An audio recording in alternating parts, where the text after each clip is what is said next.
സ്നേഹവന്ദനങ്ങൾ പ്രിയമുള്ളവരെ, എൻ്റെ കഥയുടെ ഒരു പുതിയ എപ്പിസോഡിലേക്ക് എല്ലാ മാന്യപ്രേക്ഷകരെയും സ്വാഗതം ചെയ്യുകയാണ്.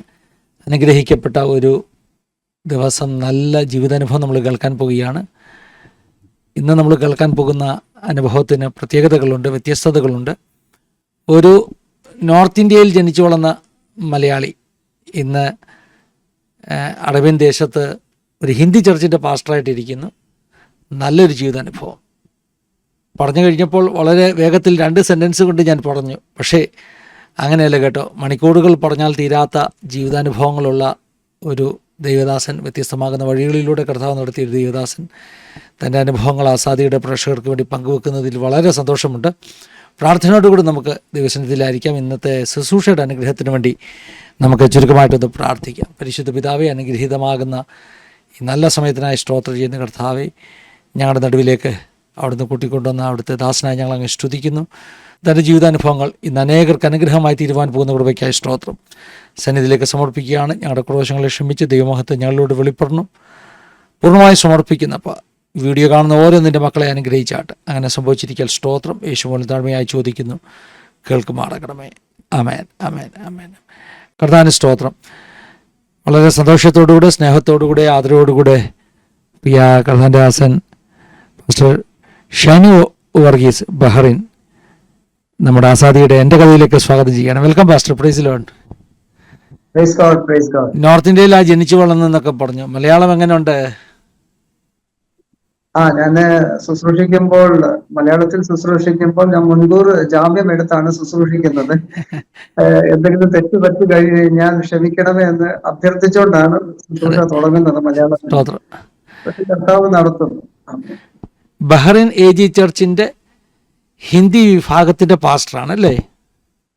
അതെ, ബഹ്റിൻ AG ചർച്ചിന്റെ ഞങ്ങളുടെ സീനിയർ പാസ്റ്റർ ആയിരിക്കും റവറൻഡ് PM ജോയ് പാസ്റ്ററാണ്.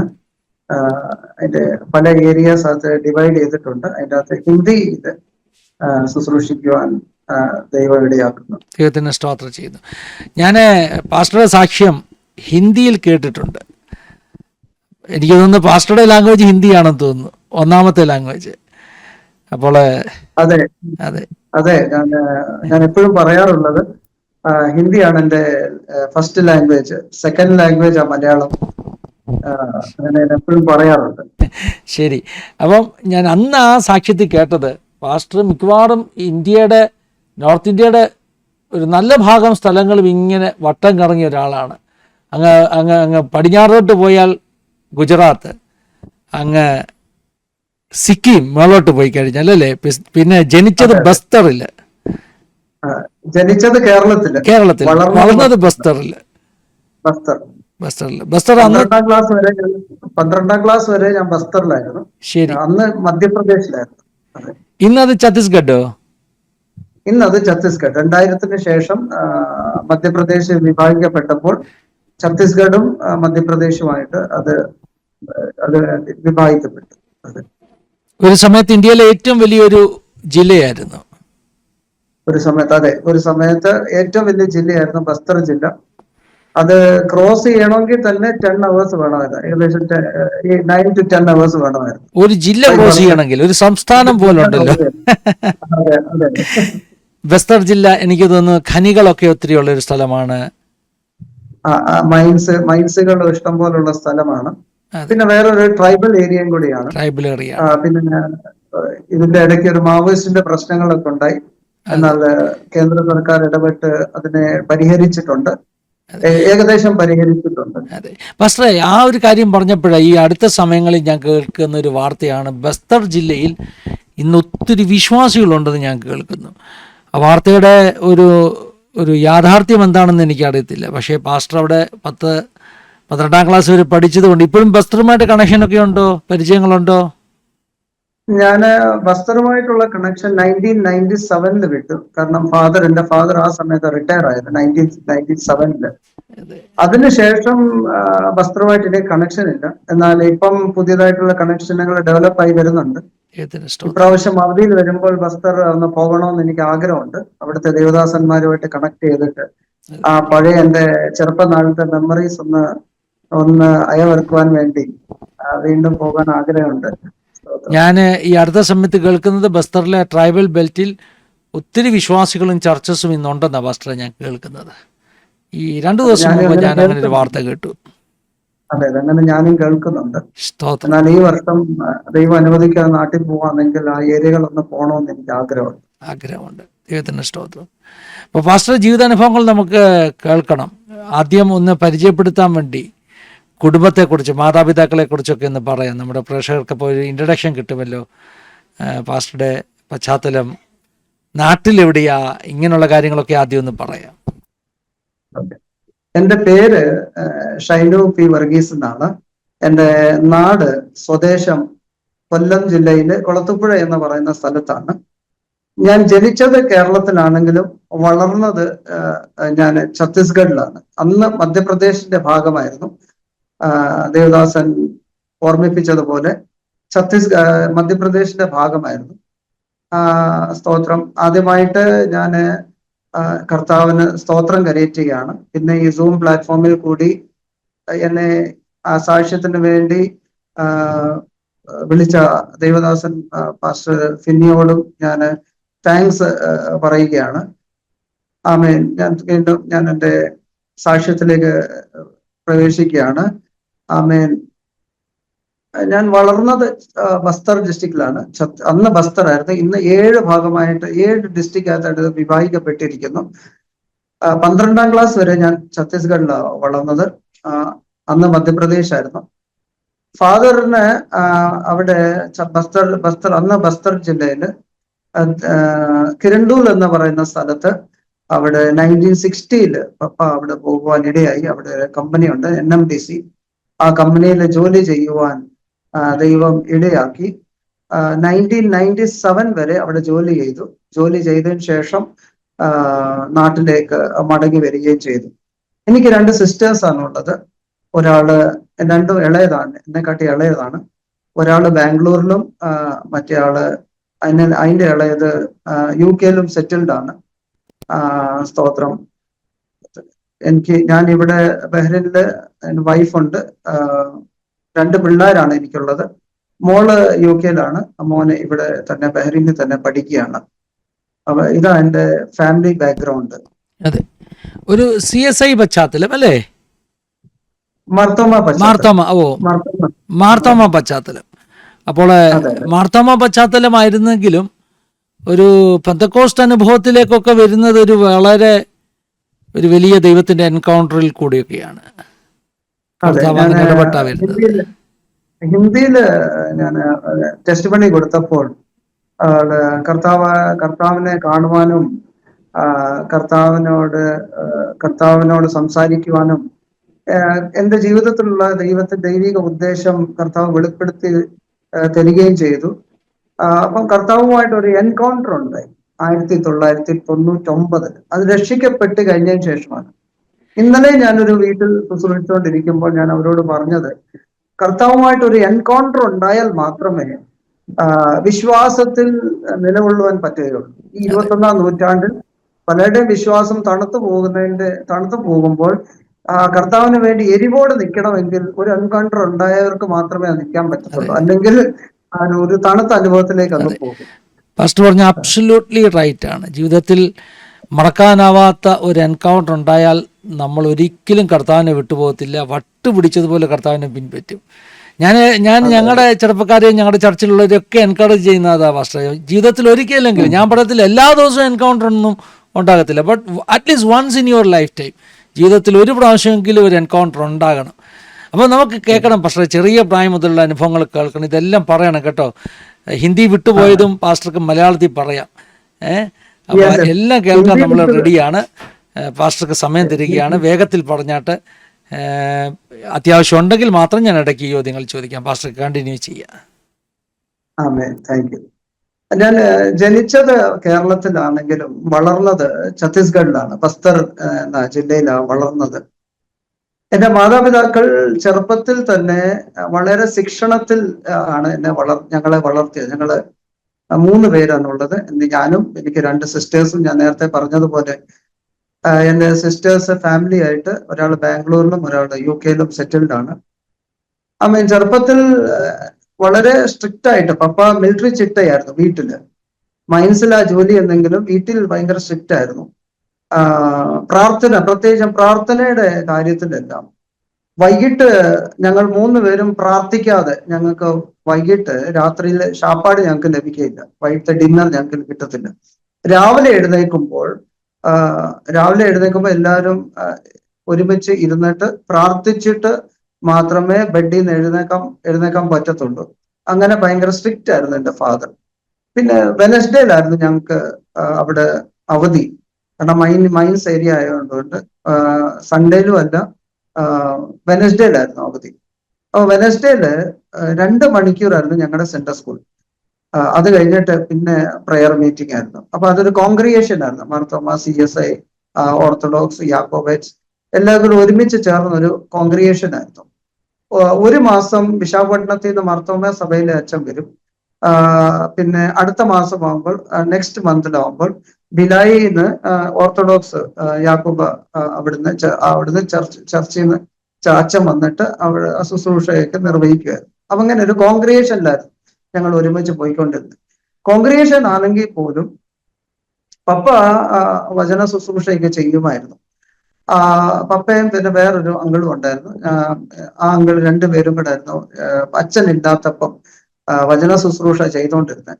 എന്റെ പപ്പായെ കുറിച്ച് പറഞ്ഞുകൊണ്ടിരുന്നതെന്ന് പറഞ്ഞു കഴിഞ്ഞാൽ കുപ്പായം ഇടാത്ത അച്ഛൻ എന്നായിരുന്നു എല്ലാവരും ആൾക്കാർ പറഞ്ഞുകൊണ്ടിരുന്നത്. അതുപോലെ സ്പിരിച്വൽ ഉള്ള കാര്യത്തിന് വേണ്ടി മുൻതൂക്കം കൊടുക്കുന്ന ഒരു വ്യക്തിയായിരുന്നു.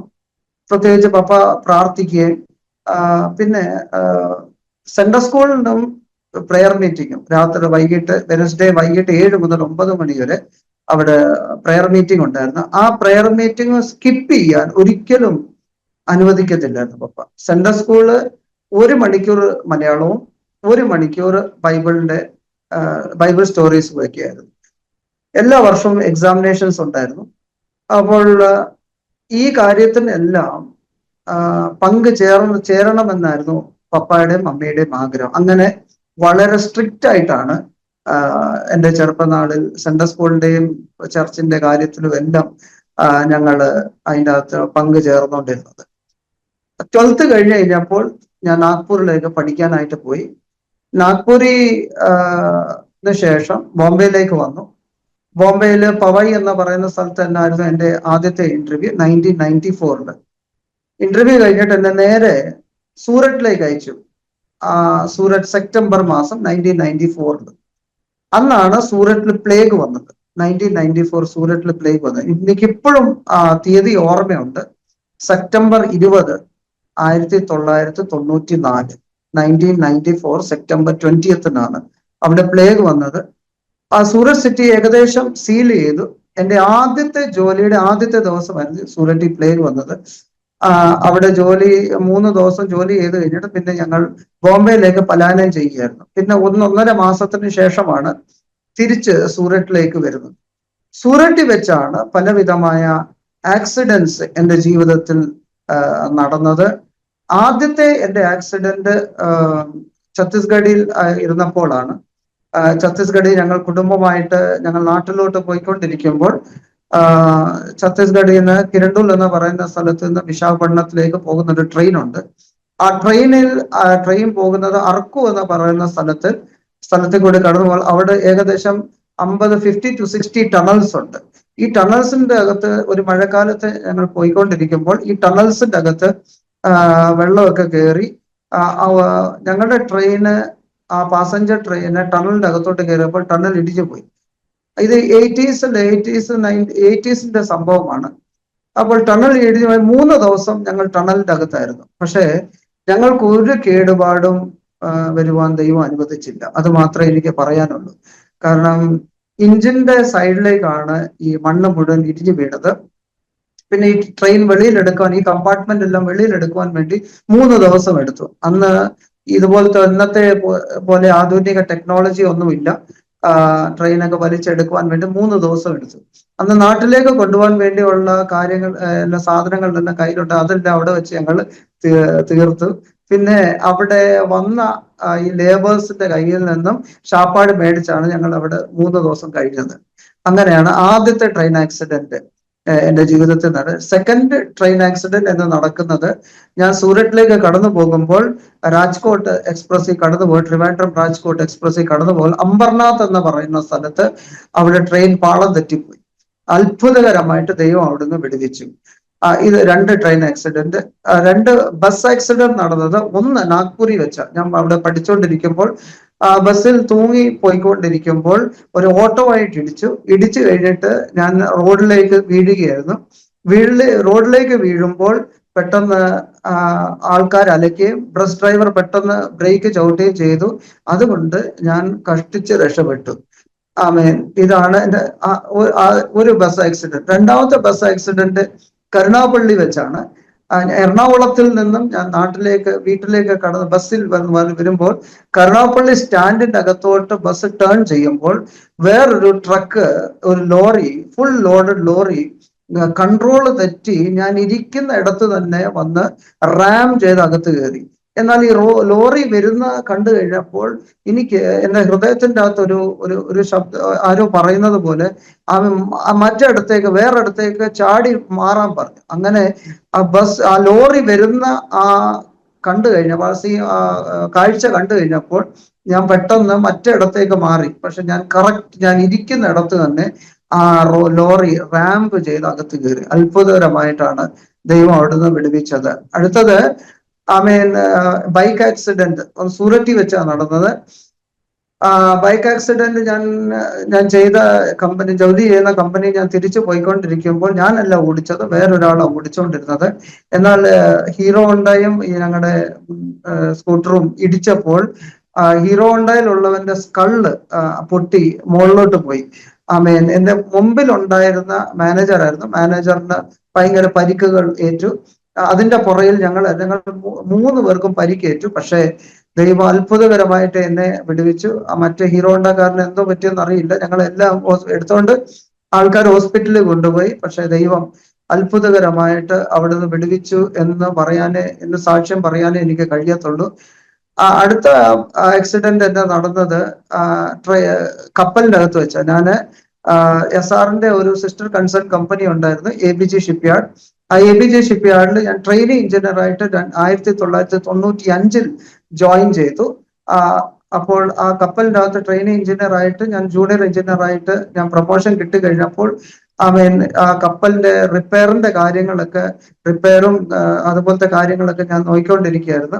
ആ സമയത്ത് അവിടെയുള്ള കോൺട്രാക്ടേഴ്സിനോട് ഞാൻ സ്പെഷ്യൽ ഇൻസ്ട്രക്ഷൻ കൊടുത്തു, ആരും ഇന്ന് ഹോട്ട് വർക്ക് ചെയ്യരുത്, വെൽഡിങ് ചെയ്യരുത്. അത് കഴിഞ്ഞിട്ട് ആ ടാങ്കിന്റെ അടുത്ത്, കാരണം ടാങ്കിന്റെ അകത്ത് ഫ്രഷ് വാട്ടർ ടാങ്ക് ഉണ്ട്, ആ ഫ്രഷ് വാട്ടർ കുടിവെള്ളത്തിന്റെ ടാങ്ക്, ആ ടാങ്ക് പെയിന്റ് അടിച്ചേക്കുക, അതുകൊണ്ട് ആരും ഹോട്ട് വർക്ക് ചെയ്യരുതെന്ന് കൂടെയുള്ളവർക്കെല്ലാം ഇൻസ്ട്രക്ഷൻ കൊടുത്തു. ആരും ആ സൈഡിൽ നിൽക്കേണ്ട, എല്ലാവരും പണി ക്ലോസ് ചെയ്യാൻ പറഞ്ഞു. ഏകദേശം 6:30-7 മണി വൈകുന്നേരം സമയമായിരുന്നു. എന്നാൽ ഞാൻ അവിടുന്ന് പുറത്തേക്ക് ഇറങ്ങിയപ്പോൾ വലിയൊരു ശബ്ദം ഞാൻ കേട്ടു. വലിയൊരു ശബ്ദം കേട്ട് കഴിഞ്ഞപ്പോൾ ഏതോ ഒരു കോൺട്രാക്ടറുടെ വെൽഡർ ഇൻസ്ട്രക്ഷൻ ഫോളോ ചെയ്യാതെ വെൽഡിങ് ചെയ്തപ്പോൾ അതിൻ്റെ അകത്തെത്തി ആ വെൽഡിങ്ങിന്റെ തീപ്പൊരി ഈ ഫ്രഷ് വാട്ടർ ടാങ്കിന്റെ അകത്തോട്ട് പോയി. ആ ഫ്രഷ് വാട്ടർ ടാങ്ക് മുഴുവനായിട്ട് അങ്ങ് ബ്ലാസ്റ്റ് ആയി. LPG സിലിണ്ടർ ബ്ലാസ്റ്റ് ചെയ്യുന്നത് പോലെ കംപ്ലീറ്റ് ആയിട്ട് ബ്ലാസ്റ്റ് ആയി. ഞാൻ ആരുടെ പറഞ്ഞോ വർക്ക് സ്റ്റോപ്പ് ചെയ്യാൻ, ആൾക്കാർ വർക്ക് സ്റ്റോപ്പ് ചെയ്തിട്ട് സ്റ്റെയർ കേസിൽ കൂടെ വെളി വന്നോണ്ടിരിക്കുമ്പോൾ ആ ബ്ലാസ്റ്റ് ആയി. ആ തീ മുഴുവൻ അവരെ കരിച്ചോണ്ടാണ് വെളിയിലോട്ട് വന്നത്. ഞാൻ ആ സ്പോട്ടിൽ ഉണ്ടായിരുന്നു. ആ സ്പോട്ടിൽ നിന്ന് ജസ്റ്റ് വെളിയിലേക്ക് മാറി കഴിഞ്ഞപ്പോഴാണ് ഈ ബ്ലാസ്റ്റ് നടക്കുന്നത്. അത് കഴിഞ്ഞിട്ട് ഉടനെ ആൾക്കാരെ ആംബുലൻസ് ഹോസ്പിറ്റലിൽ കൊണ്ടുകഴിഞ്ഞപ്പോൾ ഞാൻ അവരെ ഹോസ്പിറ്റലിൽ പോയി കണ്ടു. ഹോസ്പിറ്റലിൽ കണ്ടു കഴിഞ്ഞപ്പോഴാണ് അവരെ എനിക്ക് തിരിച്ചറിയാൻ കഴിഞ്ഞില്ല. എൻ്റെ കൂടെ ജോലി ചെയ്യുന്നവരായിരുന്നു, പക്ഷെ എനിക്ക് അവരെ തിരിച്ചറിയാൻ കഴിഞ്ഞില്ല. കാരണം 60 to 70% ബേൺസ്. അവരുടെ മുഖം ആകെ കറുപ്പ് നിറമായി. അവരുടെ മുടികൾ തലമുടി എല്ലാം ആഫ്രിക്കക്കാരുടെ മുടി പോലെ ചുരുണ്ടു. ഒരു വല്ലാത്ത രൂപത്തിൽ 7 പേരെ കാണുവാൻ ഇടയായി. എന്നാൽ ആ സമയത്ത് എൻ്റെ മനസ്സിൻ്റെ അകത്ത് വന്ന ചിന്ത, കർത്താവേ, ഞാനും അവിടെ തന്നെ ഉണ്ടായിരിക്കേണ്ട ആളായിരുന്നല്ലോ, പക്ഷെ എങ്ങനെയോ ഞാൻ രക്ഷപ്പെട്ടു എന്നുള്ള ചിന്ത മാത്രമേ എനിക്ക് വന്നുള്ളൂ.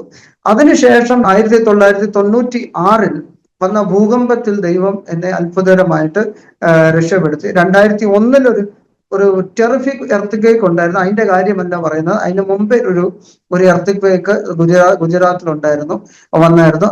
അതിൽ നിന്ന് ദൈവം അത്ഭുതകരമായിട്ട് വിടുവിച്ചു. സിക്കിമിൽ ദൈവം ഒരു ഭൂകമ്പത്തിൽ നിന്ന് തന്നെ വിടുവിച്ചു. എനിക്ക് ഇപ്പോഴും ഓർമ്മയുണ്ട്, വെളുപ്പിനെ 3 മണിക്ക് പെട്ടെന്ന് ഞങ്ങളുടെ കട്ടിലല്ല ഈ ഊഞ്ഞാലാടുന്നത് പോലെ ഇരുന്ന് ആടുമായിരുന്നു. അപ്പൊ എന്റെ കൂടെ ഉള്ളവർ മലയാളി ചേട്ടനായിരുന്നു. പുള്ളിക്ക് അറിയില്ല. ഇത് എന്നെ വിളിച്ചിട്ട് പറഞ്ഞു, ഷൈനു ഇതെന്തോ ഇവിടെ നടക്കുന്നതെന്ന്.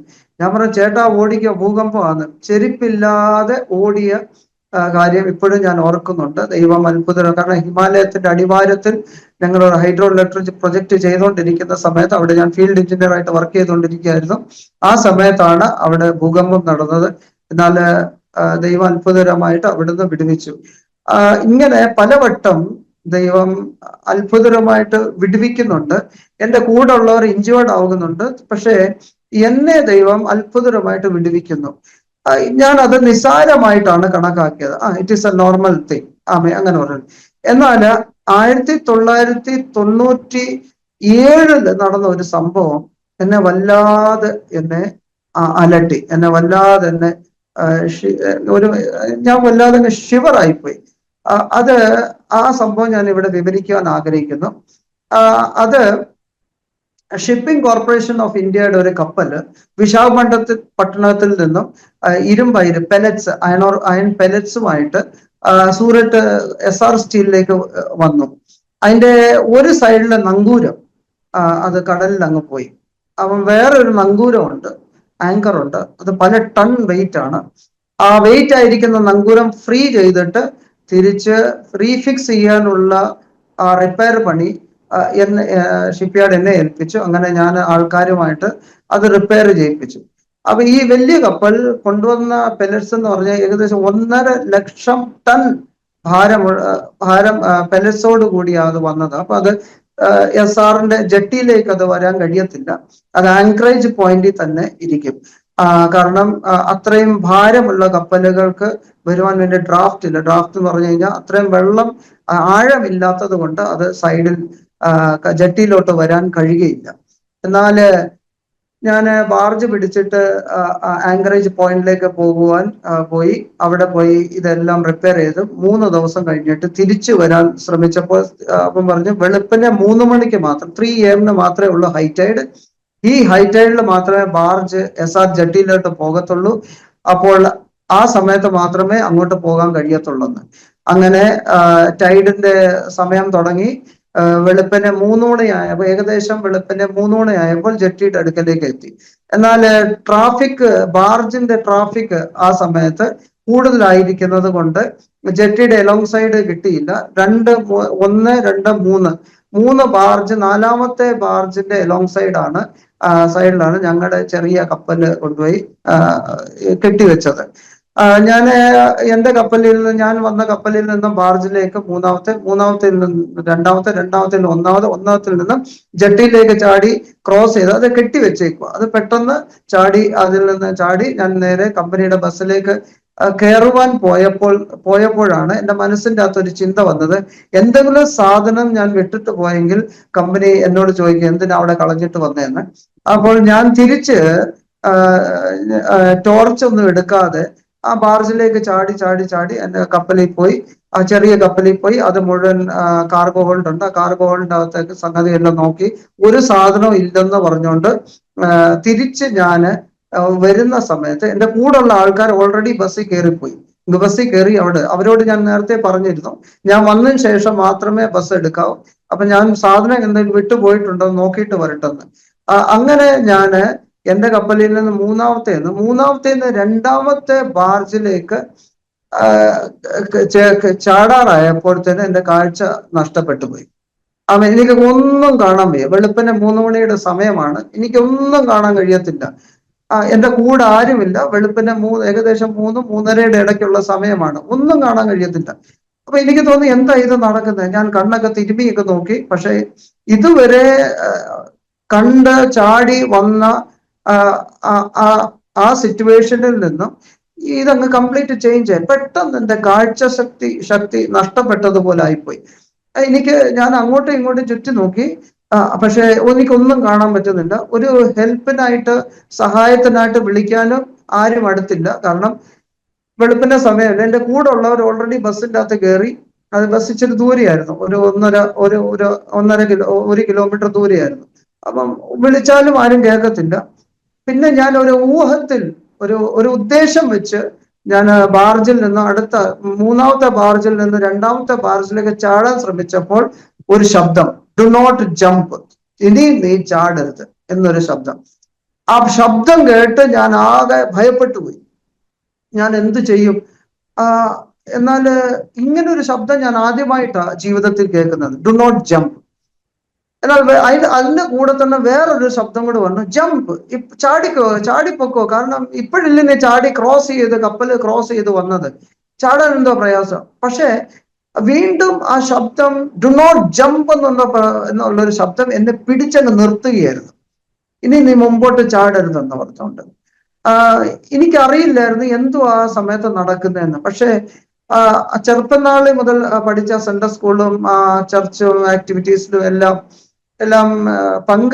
ചേർന്നത് കൊണ്ട് എനിക്കൊരു കാര്യം അറിയാം, ഒരു ശബ്ദം ദൈവത്തിൻ്റെതാണ്, മറ്റേ ശബ്ദം പിശാചിന്റെയാണ്. അപ്പോൾ പിന്നെ വേറൊരു പ്രശ്നം എന്ന് പറഞ്ഞു കഴിഞ്ഞാൽ ദൈവത്തിന്റെ ശബ്ദം ഏതാണെന്നും പിശാചിന്റെ ശബ്ദം ഏതാണെന്നും എനിക്ക് തിരിച്ചറിയാൻ കഴിയുന്നില്ല. അപ്പൊ ഞാൻ കർത്താവിനോട് പറഞ്ഞു, കർത്താവെ, എനിക്കറിയാം ഒരു ശബ്ദം അങ്ങയുടെയാണ്, മറ്റേ ശബ്ദം പിശാചിന്റെ ആണെന്ന് എനിക്കറിയാം. പക്ഷെ അങ്ങയുടെ ശബ്ദം എങ്ങനെയാണ് ഞാൻ എനിക്ക് തിരിച്ചറിയാൻ അറിയില്ല. ഒരു ഒരു ഒരു സിൻസിയർ പ്രെയർ ആയിരുന്നു അത്. വലിയ കൂടി ഒരു പ്രാർത്ഥനയല്ലായിരുന്നു, ഒരു സിമ്പിൾ പ്രെയർ, സിൻസിയർ പ്രെയർ ആയിരുന്നു. അങ്ങയുടെ ശബ്ദം എനിക്ക് തിരിച്ചറിയാൻ കഴിയുന്നില്ല. അപ്പോൾ എന്നോട് ഡു നോട്ട് ജമ്പ് എന്ന് പറയുന്ന ആ ശബ്ദം തന്നെ എന്നോട് പറയുന്നത്, നീ അവിടെ ഇരിക്കാൻ പറഞ്ഞു, സിറ്റ് ഡൗൺ, അവിടെ ഇരിക്കാൻ പറഞ്ഞു. അവിടെ ഇരുന്ന് കഴിഞ്ഞിട്ട് താഴെ നിന്റെ കാലിന്റെ അടുത്ത് തന്നെ ചെയിൻ ഉണ്ട്, ആ ചെയിൻ പിടിക്കണമെന്ന് പറഞ്ഞു. അങ്ങനെ ഞാൻ താഴെ ഇരുന്നപ്പോൾ, ബാർജിന്റെ ഡെക്കിന്റെ മേലെ ഇരുന്നപ്പോൾ താഴെ ചെയിൻ ഉണ്ട്. ഈ ചെയിൻ എന്ന് പറഞ്ഞു കഴിഞ്ഞാൽ കപ്പലിന്റെ രണ്ട് സൈഡിലും ടയർ വെച്ചിട്ടുണ്ട്. ടയർ എന്ന് പറഞ്ഞാൽ വലിയ എയറോപ്ലെയിന്റെ ടയർ ആയിരിക്കും, അല്ലെങ്കിൽ വലിയ ഡംപറിന്റെ ടയർ ആയിരിക്കും. അത് ഡെക്കിൽ നിന്നും 1 മീറ്റർ താഴെയായിരിക്കും അത് വെച്ചിരുന്നത്. അപ്പോൾ ആ ഡെക്കിൽ നിന്നും 1 മീറ്റർ താഴെ ആ ടയർ വെച്ചിരിക്കുന്ന പല ടയറുകൾ അവിടെ ഉണ്ട്.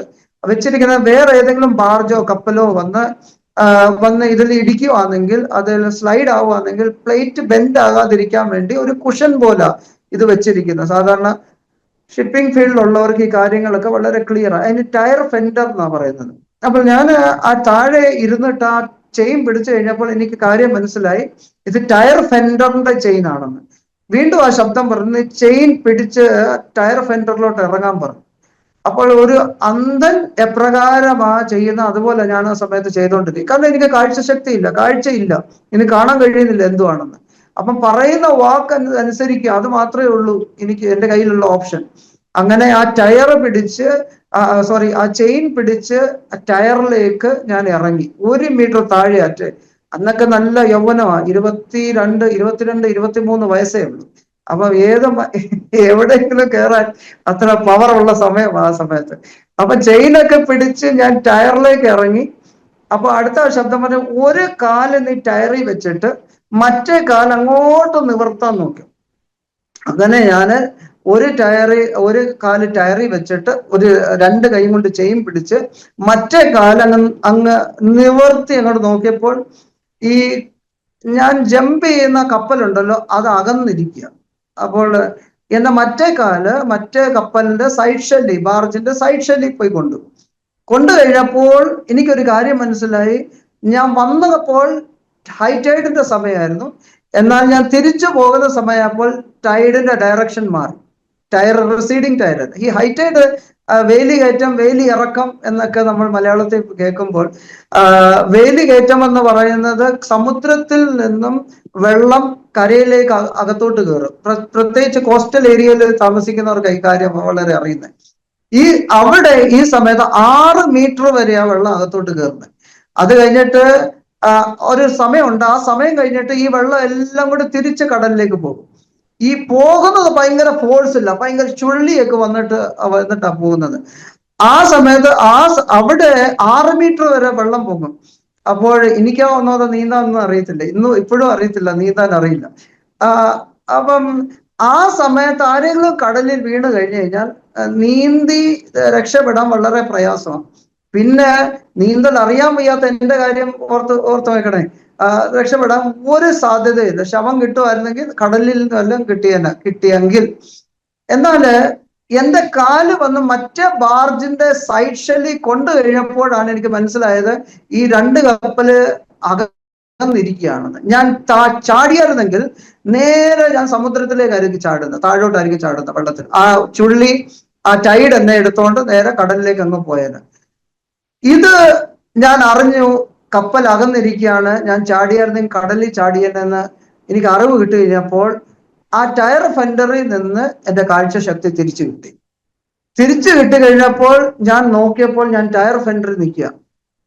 അത് കഴിഞ്ഞിട്ട് എനിക്ക് പിടിച്ച വിറയെന്ന് പറഞ്ഞു കഴിഞ്ഞാൽ തണുപ്പ് കാലത്ത് മുട്ടിടിക്കത്തില്ല, അതുപോലെ മുട്ടിടിച്ച് അവിടെ നിന്നു. എനിക്ക് തോന്നി ഈ വിറയല് കാരണം ഈ ടയർ പൊളിഞ്ഞ് താഴെ വീണാലോ എന്ന് ഭയപ്പെട്ട് ഞാൻ എങ്ങനെയെങ്കിലും ഈ ചെയിൻ പിടിച്ച് ഞാൻ മുകളിലേക്ക് ഡെക്കിന്റെ മണ്ടയ്ക്ക് കയറി കഴിഞ്ഞിട്ട് എനിക്ക് അവിടെ നിൽക്കാനുള്ള കപ്പാസിറ്റി ഇല്ല, കാരണം മുട്ടിടിച്ച് എനിക്ക് നിൽക്കാനുള്ള കപ്പാസിറ്റി ഇല്ല. അങ്ങനെ ഞാൻ പെയ്യെ അവിടെ ഇരുന്ന് കഴിഞ്ഞപ്പോൾ എന്നോട് ചാടരുത് എന്ന് പറയുന്ന ആ ശബ്ദം വീണ്ടും കേൾക്കുവാനിടയായി.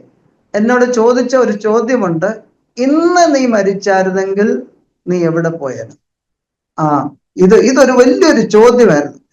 ഇങ്ങനെ എൻ്റെ അടുത്ത് നേരത്തെ ഇങ്ങനെ ആരും പറഞ്ഞതോ ആരും എന്നോട് ഇങ്ങനെ ചോദിച്ചിട്ടില്ല. എന്നാൽ ഇന്ന് നീ, if you would have died today where would you go? ഇന്ന് നീ മരിച്ചായിരുന്നെങ്കിൽ എവിടെ പോകുമായിരുന്നു? അപ്പോൾ ഞാൻ പറഞ്ഞു, അപ്പൊ എനിക്ക് മനസ്സിലായത് ഈ കർത്താവ് എന്നോട് ഇടപെടുന്നത്. കർത്താവിനോട് പറഞ്ഞു, കർത്താവ് ഇന്ന് ഞാൻ മരിച്ചാൽ നേരെ നരകത്തിൽ തന്നെ പോയനെ, അല്ലെങ്കിൽ പാതാളത്തിൽ തന്നെ പോയനെന്ന് ഞാൻ ഡയറക്റ്റ് ആയിട്ട് അങ്ങ് പറഞ്ഞു. അതിനുശേഷം കർത്താവ് എന്നോട് വേറെ കാര്യങ്ങളൊന്നും ചോദിച്ചില്ല, കാരണം കയ്യിലിരിപ്പ് അതുപോലത്തെ കാര്യങ്ങളൊക്കെ ആയിരുന്നു. അപ്പൊ ഞാൻ എൻ്റെ കർത്താവിനോട് കർത്താവ് വേറെ ഒന്നും ചോദിച്ചില്ല, ഇന്നത് ചെയ്യുന്നുണ്ട്, നീ അത് ചെയ്യുന്നുണ്ട്, ഇത് ചെയ്യുന്നുണ്ട്, ഒന്നും ചോദിച്ചില്ല. എന്റെ മനസ്സിൽ തന്നെ ഒരു ചോദ്യം ചോദിച്ചു, ഇത് പലതവണ എന്നെ വിടുവിക്കുന്നവൻ ഒരാളുണ്ട്, പക്ഷെ ആ വ്യക്തിയെ എനിക്കൊന്ന് കാണണം. ആ ദിവസത്തിൽ എനിക്കൊരു നിർണയം, എനിക്ക് എന്റെ മനസ്സിൻ്റെ അകത്തൊരു ചിന്തയുണ്ടായി, എന്നെ വിടുവിക്കുന്നവനെ എനിക്കൊന്ന് കാണണം. രണ്ടാമത്തെ ചോദ്യം ഇതായിരുന്നു, രണ്ടാമത്തെ ആഗ്രഹം ഇതായിരുന്നു, വിടുവിച്ചവനെ കണ്ടു കഴിഞ്ഞിട്ട് വിടുവിക്കുന്നവനോട് ചോദിക്കണം, എന്തിനാണ് അങ്ങ് എന്നെ വിടുവിച്ചത്? ആമേൻ. ഇത് ഹിന്ദിയിൽ പറയുമ്പോഴേ ഇച്ചിരി സ്ട്രെസ് ചെയ്ത് പറയുന്നു, മലയാളത്തിലാവുമ്പോൾ ഇച്ചിരി പ്രശ്നങ്ങളൊക്കെ ഉണ്ട്. ആമേൻ. അപ്പോൾ വിടുവിച്ച ആളിനെ എനിക്ക് കാണണം. ചെറുപ്പം നാളില് മുതലേ എനിക്ക് സൺഡേ സ്കൂളിലൊക്കെ പഠിച്ചിട്ടുണ്ട്, ചർച്ച് ആക്ടിവിറ്റീസിലൊക്കെ പങ്കു ചേർന്നിട്ടുണ്ട്.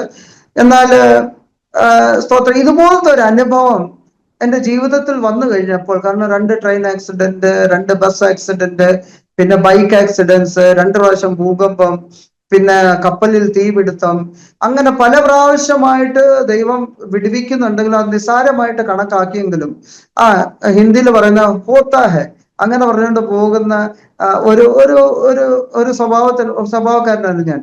എന്നാൽ ഇത് എന്റെ കാഴ്ചശക്തി നഷ്ടപ്പെട്ടു പോവുകയും ഒരു ശബ്ദം കേൾക്കുകയും ആ ശബ്ദത്തിനെ അനുസരിച്ച് പോയപ്പോൾ രക്ഷപ്പെടുകയും ചെയ്തു കഴിഞ്ഞപ്പോൾ എനിക്കൊരു കാര്യം വളരെ ക്ലിയർ ആയിട്ട് എനിക്ക് മനസ്സിലായി, ആരോ എന്നെ കൊല്ലുവാൻ ശ്രമിക്കുന്നുണ്ട്, ആരോ എന്നെ രക്ഷിക്കുന്നുണ്ട്.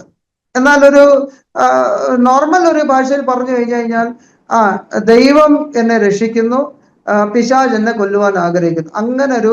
അങ്ങനെ നോർമൽ അണ്ടർസ്റ്റാൻഡിങ്ങിൽ നമുക്കത് മനസ്സിലാകാൻ സാധിക്കും. പക്ഷേ എൻ്റെ മനസ്സിൻ്റെ അകത്ത് ആ സമയത്ത് 3 ദിവസം ആ സംഭവത്തിന് 3 ദിവസം പോലെ ഇല്ല, പ്രാന്തനെ പോലെ ഞാൻ ഇങ്ങനെ നടന്നു. എന്താണ് എൻ്റെ ജീവിതത്തിൽ ഇങ്ങനെ നടക്കുന്നത്? പക്ഷെ ജോലിയും ചെയ്യുന്നുണ്ട്. അവിടെ ഷിപ്പ്യാർഡിൽ ഞാൻ എഞ്ചിനീയറായിട്ട് ജോലി ചെയ്യുമ്പോൾ, ജൂനിയർ എഞ്ചിനീയറായിട്ട് ജോലി ചെയ്യുമ്പോൾ എൻ്റെ കൂടെ ഉള്ളവർ എന്നോട് ചോദിക്കും, ഷൈനു എന്ത് പറ്റി? ഞാൻ പറയും, ഒന്നും പറ്റിയില്ല. അല്ല, നീ ഇങ്ങനെ നിൽക്കാറില്ലല്ലോ, നിന്നെ ഇങ്ങനെ കാണാറില്ലല്ലോ. അപ്പൊ ഞാൻ പറഞ്ഞു, എൻ്റെ ജീവിതത്തിൽ ഇങ്ങനെ ഒരു സംഭവം നടന്നു. അപ്പം അവരൊക്കെ പറഞ്ഞു ദാറ്റ് ഈസ് നോർമൽ, ഇതൊക്കെ ജീവിതത്തിൽ നടക്കുന്നത്, നീ അതൊക്കെ കാര്യമൊന്നും ആക്കണ്ട. ഞാൻ പറഞ്ഞു ഓക്കെ എന്ന് പറഞ്ഞു. പക്ഷെ ഞാൻ 3 ദിവസമായിട്ട് ഇങ്ങനെ ആരോടും സംസാരിക്കുകയില്ല. ഞാൻ ഇങ്ങനെ ആലോചിച്ചുകൊണ്ടിരിക്കുക, എന്താണ് എൻ്റെ ജീവിതത്തിൽ ഇങ്ങനെ നടക്കുന്നത്, ആരാണ് എന്നെ രക്ഷിക്കുന്നത്. ഒരു തിയറിറ്റിക്കലി നമുക്കറിയാം യേശു ആ രക്ഷിക്കുന്നതെന്ന്, തിയറിറ്റിക്കലി അറിയാം ആമേൻ പിശാച പിശാച കൊല്ലാൻ ശ്രമിക്കുന്നതെന്ന്. പക്ഷെ ഒരു പ്രൂഫ് വേണം, ഒരു പ്രൂഫ് വേണം യേശു എന്നെ രക്ഷിക്കുന്നതെന്ന്. അപ്പോൾ എൻ്റെ മനസ്സിൻ്റെ അകത്ത് ഒരു ആഗ്രഹം ഉണ്ടായി, ഈ രക്ഷിക്കുന്നവനെ എനിക്ക് കാണണം. ആമേൻ. അത് കഴിഞ്ഞിട്ട് ചോദിക്കണം എന്തിനാ എന്നെ അങ്ങ് രക്ഷിച്ചതെന്ന്. അങ്ങനെ ഏകദേശം 1.5 വർഷം ഈ ഒരു അജണ്ടയോട് കൂടി ഞാൻ നടന്നു. പലയിടത്തും ജോലി, അത് കഴിഞ്ഞിട്ട് പിന്നെ ഞാൻ കമ്പനി വിടുകയും ബോംബെ ബേസ്ഡ് ഒരു ഷിപ്പിംഗ് കമ്പനിയിൽ ജോയിൻ ചെയ്യുകയും ആ കമ്പനി എന്നെ കൊച്ചിയിലേക്കും കൊച്ചിയിൽ നിന്ന് തൂത്തുക്കുടിയിലേക്കും എനിക്ക് ട്രാൻസ്ഫർ തന്നു. എനിക്കൊരു ഷെഡ്യൂളും തന്നു. അന്ന് മൊബൈൽ ഫോൺ ഒന്നും ഇല്ല. രാത്രി 10 മണിക്കാണ് ഞാൻ എൻ്റെ കമ്പനിയുടെ ഓണറുമായിട്ട് സംസാരിക്കുന്നത്. പുള്ളി ഞങ്ങൾ സേട്ട് എന്നാ വിളിച്ചോണ്ടിരുന്നത്. കമ്പനി നല്ല കമ്പനിയാണെന്ന് എനിക്ക് പറയാം. പക്ഷെ ഈ കമ്പനിയുടെ പുറകിൽ പല കാര്യങ്ങളും അത് ചെയ്തുകൊണ്ടിരുന്നു. അതൊന്നും നമ്മുടെ ഇപ്പൊ ഞാനത് വിഷയത്തിൽ എടുക്കുന്നില്ല. എന്റെ പണി എന്ന് പറഞ്ഞു കഴിഞ്ഞാൽ ആ കപ്പൽ മുഴുവൻ റിപ്പയർ ചെയ്തിട്ട് ബോംബെയിലേക്ക് അയക്കുക. പഴയ കപ്പൽ എടുക്കുക, അത് റിപ്പയർ ചെയ്തിട്ട് ബോംബെയിലേക്ക് അയക്കുക. അത് കഴിഞ്ഞിട്ട് കൊച്ചിയിൽ ആ പണി പൂർത്തീകരിച്ചതിന് ശേഷം തൂത്തുക്കുടിയിലേക്ക് പോയി അവിടെയും ഒരു ചെറിയ ബാർജും ടഗും ഒക്കെ എടുത്തു കഴിഞ്ഞിട്ട് അത് റിപ്പയർ ചെയ്തിട്ട് ബോംബെയിലേക്ക് അയച്ച് തിരിച്ച് പഞ്ചിമിലേക്ക് വന്ന് ഗോവ പഞ്ചിമിലേക്ക് വന്ന് പഞ്ചിമിൽ നിന്നും നേരെ ബോംബെയിലേക്ക് വന്നിട്ട് അടുത്ത സൈറ്റിലേക്ക് പോവുക. അങ്ങനെയൊക്കെയായിരുന്നു എൻ്റെ ഷെഡ്യൂൾ തന്നിരിക്കുന്നത്. അങ്ങനെയാ തൂത്തുക്കുടിയിലേക്ക് വന്നത്. തൂത്തുക്കുടിയിലേക്ക് വന്നു കഴിയുമ്പോൾ തമിഴ് എനിക്കറിയില്ല. എനിക്കറിയാവുന്ന 3 ഭാഷയേ ഉള്ളായിരുന്നു ആ സമയത്ത്. ഹിന്ദി, ഇംഗ്ലീഷ്, മലയാളം, ഈ 3 ഭാഷ മാത്രമേ അറിയത്തുള്ളൂ. അപ്പൊ തൂത്തുക്കുടി എന്ന് പറയുന്ന സ്ഥലം എന്ന് പറഞ്ഞാൽ ഏകദേശം 90 to 95% ക്രിസ്ത്യൻസ് ഉള്ള സ്ഥലമാണ്. 90% ക്രിസ്ത്യൻസ് ഉള്ള സ്ഥലമായിരുന്നു അന്ന്. രാവിലെ 5 മണിയാകുമ്പോൾ പള്ളിയുടെ മണികളെല്ലാം കേൾക്കാം. ആരാധന കുർബാനയൊക്കെ അവിടെ മൈക്കിൽ കൂടിയായിരിക്കും എല്ലാം ചെയ്യുന്നത്. കാര്യമില്ല. 1999 കാര്യമാണ് ഞാനിത് പറയുന്നത്. അപ്പൊ എത്രയും പെട്ടെന്ന് തൂത്തുക്കുടിയിൽ ആ പണി പൂർത്തീകരിച്ച് പഞ്ചിമി വന്നിട്ട് മാർച്ച് മാസം ആകുമ്പോൾ തിരിച്ച് ബോംബെയിലേക്ക് വന്ന് ഓണറിനെ റിപ്പോർട്ട് ചെയ്യുക, അക്കൗണ്ട്സ് എല്ലാം സബ്മിറ്റ് ചെയ്യുക, ഇതൊക്കെയാണ്. കാരണം site in charge, mechanical engineer cum site in charge ആയിട്ടായിരുന്നു ഞാൻ അവിടെ വർക്ക് ചെയ്തുകൊണ്ടിരുന്നത്. അങ്ങനെ ഞാൻ തൂത്തുക്കുടിയിലേക്ക് 1998 ഡിസംബർ മാസത്തിലേക്ക് കടന്നുപോയി കഴിഞ്ഞിട്ട് റിപ്പയർ വർക്കൊക്കെ സ്റ്റാർട്ട് ചെയ്തു. അവിടെ ലോക്കൽ ആൾക്കാരെ, ലോക്കൽ കോൺട്രാക്ടേഴ്സിനെ ഒക്കെ വിളിച്ച് ആ റിപ്പയർ വർക്കൊക്കെ ചെയ്തുകൊണ്ടിരിക്കുമ്പോൾ പെട്ടെന്ന് ചെറിയൊരു പ്രശ്നം ഉണ്ടായി. ആ പ്രശ്നം ഒക്കെ സോൾവ് ചെയ്ത് തിരിച്ച് പണി റീസ്റ്റാർട്ട് ചെയ്ത് കഴിഞ്ഞിട്ട് വൈകുന്നേരം 5 മണിയാകുമ്പോൾ ഞാൻ കംപ്ലീറ്റ് ഫ്രീ ആവും. അപ്പൊ ഞാൻ എൻ്റെ റൂമിലേക്ക് കടന്നു വന്നിട്ട് ഒന്നും ചെയ്യാനില്ല. അവിടെ വേറൊരു തിയേറ്ററിലൊന്നും പോകാൻ കഴിയത്തില്ല, കാരണം തമിഴ് പടമാണ്. തമിഴൊന്നും എനിക്ക് മനസ്സിലാകാത്തത് കൊണ്ട് തിയേറ്ററിലൊന്നും പോയില്ല. ഇങ്ങനെ തൂത്തുക്കുടിയുടെ റോഡിൽ കൂടി ഇങ്ങനെ നടന്നു പോയിക്കൊണ്ടിരിക്കുമ്പോൾ ജസ്റ്റ് ഒരു വാക്ക് ചെയ്തുകൊണ്ടിരുന്നപ്പോൾ ഒരു സ്ഥലത്ത് വന്നപ്പം ഗുഡ് ഷെപ്പേർഡ് ബൈബിൾ സ്റ്റോർ എന്നൊരു ഒരു ഒരു ഷോപ്പ് ഞാൻ കണ്ടു. ആ ഷോപ്പിലേക്ക് ഞാൻ അകത്ത് കയറി കഴിഞ്ഞിട്ട് ആ ഷോപ്പ് ഓണറിനോട് പറഞ്ഞു, അവിടെ ഇരുന്ന ആളിനോട്. അപ്പം എൻ്റെ അടുത്ത് ചോദിച്ചു, തമിഴിൽ ചോദിച്ചു. ഞാൻ പറഞ്ഞു തമിഴ് എനിക്ക് അറിയില്ല, ഇംഗ്ലീഷിൽ സംസാരിക്കാമെന്ന്. അങ്ങനെ പുള്ളിക്കാരൻ എൻ്റെ അടുത്ത് ഇംഗ്ലീഷിൽ ചോദിച്ചു, വാട്ട് യു നീഡ്, എന്താ നിങ്ങൾക്ക് ആവശ്യം. അപ്പൊ ഞാൻ പറഞ്ഞു, ഇതിൻ്റെ അകത്തുനിന്ന് ഏതെങ്കിലും നല്ലൊരു ബുക്ക് എനിക്ക് നൽകി തരാമെന്ന് എൻ്റെ അടുത്ത് ഞാൻ പറഞ്ഞു. അപ്പോൾ ആ പുള്ളിക്കാരൻ എന്നെ കണ്ടിട്ടൊന്ന് ചിരിച്ചിട്ട് പറഞ്ഞു, ഇവിടെ നല്ല ബുക്ക് മാത്രമേ വിൽക്കത്തുള്ളൂ, വേറൊരു ബുക്കും വിൽക്കത്തില്ല. അപ്പോൾ നിങ്ങൾക്ക് ആവശ്യമുള്ള ഏത് ബുക്കാണെന്നൊന്ന് പറയാമെന്ന് എൻ്റെ അടുത്ത് ചോദിച്ചു. ഞാൻ ഇങ്ങനെ അവരുടെ മുഴുവൻ റാക്ക് ഇങ്ങനെ നോക്കി കഴിഞ്ഞപ്പോൾ അവിടെ എഴുതി ഒരു ബുക്ക് എന്നെ വല്ലാതെ ആകർഷിച്ചു. Holy spirit my senior partner, pastor Paul Yonggi Cho എഴുതിയ ആ ബുക്കായിരുന്നു. ഇന്ന ബുക്ക് വേണമെന്ന്. എനിക്ക് അന്ന് ആ ബുക്കിന്റെ വില ഏകദേശം 50 റുപ്പീസ് എങ്ങാണ്ടായിരുന്നു. ആ ബുക്ക് മേടിച്ച് ഞാൻ റൂമിലേക്ക് വന്നു കഴിഞ്ഞിട്ട് ഞാൻ ആ ബുക്ക് തുറന്ന് വായിച്ചു. അപ്പോൾ ആദ്യം പാസ്റ്റർ യോഗിച്ചോടെ എക്സ്പീരിയൻസിനെ കുറിച്ച്, പരിശുദ്ധാത്മാവിനെ അഭിഷേകം പ്രാപിച്ച എക്സ്പീരിയൻസിനെ കുറിച്ച് ആ പുള്ളി നല്ലൊരു ഡിസ്ക്രിപ്ഷൻ ഇൻട്രൊഡക്ഷനിൽ കൊടുത്തിട്ടുണ്ട്. ആ ഇൻട്രൊഡക്ഷൻ വായിച്ചു കഴിഞ്ഞപ്പോൾ എനിക്ക് ചിരി അടക്കാൻ കഴിഞ്ഞില്ല. കാരണം ഇതുപോലെ അനുഭവങ്ങൾ ഉണ്ടോ എന്ന് എനിക്ക് എനിക്ക് വിശ്വസിക്കാൻ കഴിയില്ല. കാരണം ഇതുപോലത്തെ അനുഭവങ്ങൾ ഉണ്ടോ ഒരാൾക്ക് ലഭിക്കുമെന്ന്. ഞാൻ വിചാരിച്ചത് പുള്ളി ബുക്ക് സെയിൽ ചെയ്യാൻ വേണ്ടി പല കാര്യങ്ങളും എഴുതി വെച്ചിട്ടുണ്ട്, അതുകൊണ്ടാണ് ഇങ്ങനത്തെ കാര്യങ്ങളൊക്കെ എഴുതി വെച്ചിരിക്കുന്നത് എന്ന് പറഞ്ഞുകൊണ്ട് ഞാൻ അങ്ങനെ വിചാരിച്ച് ഞാൻ കിടന്നുറങ്ങി കഴിഞ്ഞാൽ പിറ്റേ ദിവസം ആയപ്പോൾ സൈറ്റിൽ പോയി കഴിഞ്ഞാൽ വീണ്ടും ഒരു പ്രശ്നം അവിടെ ആളിക്കത്തി. അത് സോൾവ് ചെയ്യാൻ നോക്കി. പിന്നെ അത് ഏകദേശം സോൾവ് ചെയ്തിട്ട് റൂമിലേക്ക് തിരിച്ചു വന്ന് രണ്ടാമത്തെ first chapter number 1 who is Holy Spirit അത് വായിക്കാൻ തുടങ്ങി. അത് വായിച്ചു കഴിഞ്ഞ് ദിവസത്തെ ഒരു ചാപ്റ്ററേ വായിക്കത്തുള്ളൂ. അത് വായിച്ചു കഴിഞ്ഞിട്ട് വീണ്ടും ബുക്ക് ക്ലോസ് ചെയ്ത് അവിടെ വെച്ചു. പിറ്റേ ദിവസം വീണ്ടും സൈറ്റിൽ പോയി കഴിഞ്ഞപ്പോൾ പ്രശ്നം ഭയങ്കരമായി. അങ്ങനെ പ്രശ്നം ഭയങ്കരമായി കഴിഞ്ഞപ്പോൾ എൻ്റെ മനസ്സിൻ്റെ അകത്ത് ഒരു കാര്യം വന്നു. ആ കാര്യം ഇതാണ്: നീ ആ ബുക്ക് വായിക്കുന്നത് കൊണ്ട് ആ സൈറ്റിൻ്റെ അകത്ത് പ്രശ്നം വരുന്നത്. എന്നാൽ ഞാൻ ആ ഒരു ചിന്ത എൻ്റെ മനസ്സിൻ്റെ അകത്ത് വന്നു കഴിഞ്ഞപ്പോൾ ആ ചിന്ത ഞാൻ ഏറ്റെടുത്തു. യെസ്, ആ ബുക്ക് വായിക്കുന്നത് കൊണ്ടായിരിക്കും സൈറ്റിൽ പ്രശ്നം വരുന്നത്. അങ്ങനെ ഞാൻ തിരിച്ച് റൂമിലേക്ക് കടന്നുപോയി. ആ ബുക്ക് വായിച്ച ബുക്ക് എടുത്ത് റൂമിന്റെ ഒരു കോർണറിലേക്ക് എറിഞ്ഞു. അന്ന് എൻ്റെ റൂമൊക്കെ കണ്ടു കഴിഞ്ഞാൽ സൂവിൻ്റെ അകത്ത് കയറുന്നത് പോലെ ആയിരിക്കും. അതെല്ലാം ഇങ്ങനെ പറഞ്ഞുകൊണ്ട് അവിടെ ഇവിടെ എല്ലാ സാധനം ഒരു ക്ലെൻലിനെസ്സും ഇല്ലായിരുന്നു. അതുപോലെ ആയിരിക്കും റൂമൊക്കെ കിടക്കുന്നത്. അപ്പം ആ ബുക്ക് എറിഞ്ഞു. ആ ബുക്ക് എറിഞ്ഞു കഴിഞ്ഞിട്ട് തിരിച്ച് ഞാൻ സൈറ്റിലേക്ക് പോയി. പിറ്റേ ദിവസം സൈറ്റിലേക്ക് പോയി കഴിഞ്ഞപ്പോൾ അത് ഭയങ്കര പ്രശ്നമായി മാറി. പിന്നെ അത് കോർട്ട് കേസായി മാറി. പിന്നെ അത് വലിയ പ്രശ്നങ്ങളൊക്കെ ആയി മാറി. ഈ പ്രശ്നങ്ങളുടെ നടുവിൽ എനിക്ക് ഞാൻ പ്രാർത്ഥിക്കുന്ന ഒരു പ്രാർത്ഥന ഉണ്ടായിരുന്നു: കർത്താവെ, എന്നെ രക്ഷിച്ചത് അങ്ങാണെന്ന് അതിന്റെ ഒരു പ്രൂഫ് തരണം. രണ്ടാമത്തെ കാര്യം, എന്നെ സഹായിക്കണം. ഇവിടെ എന്നെ സഹായിക്കാൻ ആരുമില്ല. എൻ്റെ ഓണർ ആണെങ്കിൽ ബോംബെയിലാണ്. അപ്പോൾ അവിടെ നിന്ന് പുള്ളിക്ക് സോൾവ് ചെയ്യാൻ കഴിയത്തില്ല. ഞാൻ രാത്രി 10 മണിക്ക് ഓണറിനെ വിളിച്ച് കാര്യങ്ങളൊക്കെ അറിയിക്കുമ്പോൾ ഓണർ എൻ്റെ അടുത്ത് പറഞ്ഞു, നീ അവിടുത്തെ ഇൻചാർജ്, നീ തന്നെ സോൾവ് ചെയ്യണമെന്ന്. അന്ന് എനിക്ക് 24 വയസ്സാണ് ഉള്ളത്. 24 വയസ്സ്.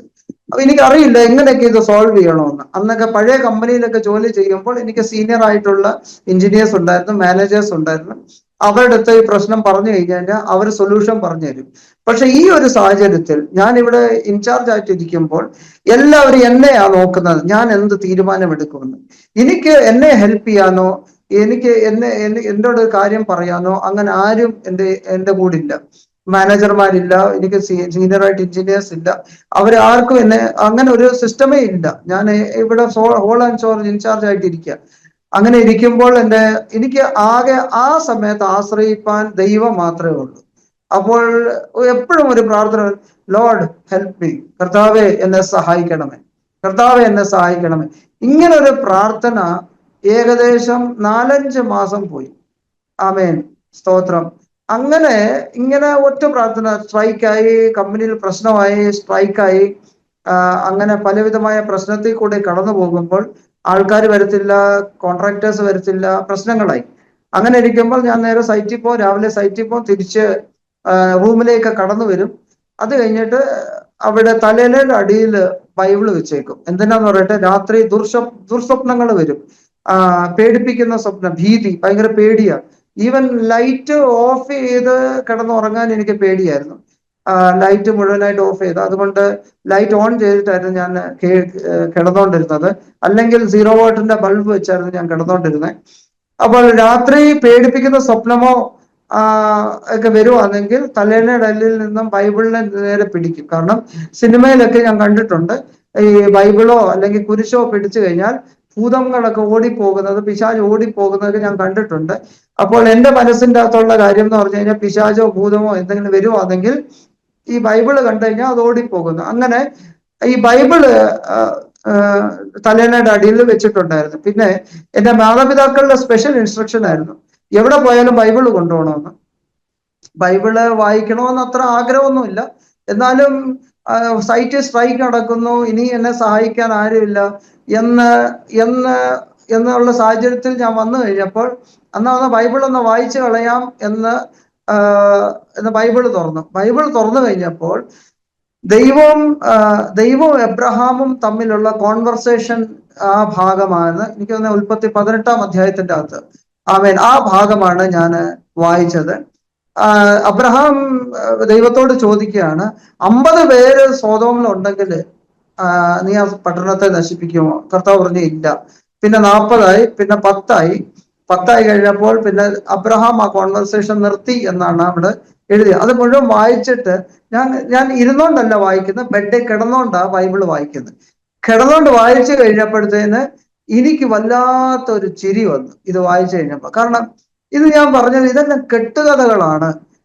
ഓർത്തോണം, സെൻട്രൽ സ്കൂൾ പഠിച്ച ഒരു വ്യക്തിയാണ്. സെൻട്രൽ സ്കൂളിൽ നല്ല മാർക്ക് കിട്ടുന്നുണ്ട്, എപ്പോഴും സെൻട്രൽ സ്കൂളിൽ ടോപ്പറാണ്, ചർച്ച് ആക്ടിവിറ്റീസിലുണ്ട്, എല്ലാ ആഴ്ചയിലും പ്രാർത്ഥനയിൽ സംബന്ധിക്കുന്നുണ്ട്, പിന്നെ ചർച്ചിന്റെ ആക്ടിവിറ്റീസ്, കരോള്, അതുപോലത്തെ ഏത് ചർച്ച് ആക്ടിവിറ്റീസ് ഉണ്ടെങ്കിലും അതിലെല്ലാം പാട്ടില് അതിലെല്ലാം ഞാൻ മുമ്പന്തി നിൽക്കുന്ന വ്യക്തിയാണ്. എന്നാൽ ബൈബിൾ തുറന്ന് വായിക്കുമ്പോൾ അത് വായിച്ച് എനിക്കത് വിശ്വസിക്കാൻ കഴിയുന്നില്ലായിരുന്നു. കാരണം ഇതെല്ലാം കെട്ടുകഥകളാണെന്ന്. നമ്മളുടെ മറ്റ് മതഗ്രന്ഥങ്ങൾ വായിക്കുമ്പോൾ അതിൻ്റെ അകത്തുള്ള കെട്ടുകഥകൾ പോലെ ബൈബിളിനകത്തുമുള്ള കെട്ടുകഥകൾ എന്ന് പറഞ്ഞുകൊണ്ടാണ് ഞാൻ പറഞ്ഞുകൊണ്ടിരുന്നത്, ഞാൻ വിശ്വസിച്ചുകൊണ്ടിരുന്നത്. ഹല്ലേലൂയ. അപ്പോൾ ഇങ്ങനെ ഞാൻ ഇതൊരു ഇങ്ങനെ സംഭവിക്കുമോ എന്ന് പറഞ്ഞപ്പോൾ ഏകദേശം 1.5 വർഷത്തിനു മുമ്പ് ഇന്ന് നീ മരിച്ചാൽ എവിടെ പോകും എന്നോട് സംസാരിച്ച ആ ശബ്ദം വീണ്ടും എൻ്റെ റൂമിൻ്റെ അകത്ത് മുഴങ്ങി. അപ്പോൾ ഞാൻ ഇങ്ങനെ സംഭവിക്കുമോ? അപ്പൊ ഇങ്ങനെ സംഭവിക്കുമോ? ദൈവം ഒരു മനുഷ്യനോട് സംസാരിക്കുമോ? ഓർത്തോണം, 1.5 വർഷത്തിന് മുമ്പേ ദൈവം എന്നോട് സംസാരിച്ചതാ. പക്ഷെ അതെല്ലാം നിസാരമാക്കി കളഞ്ഞു.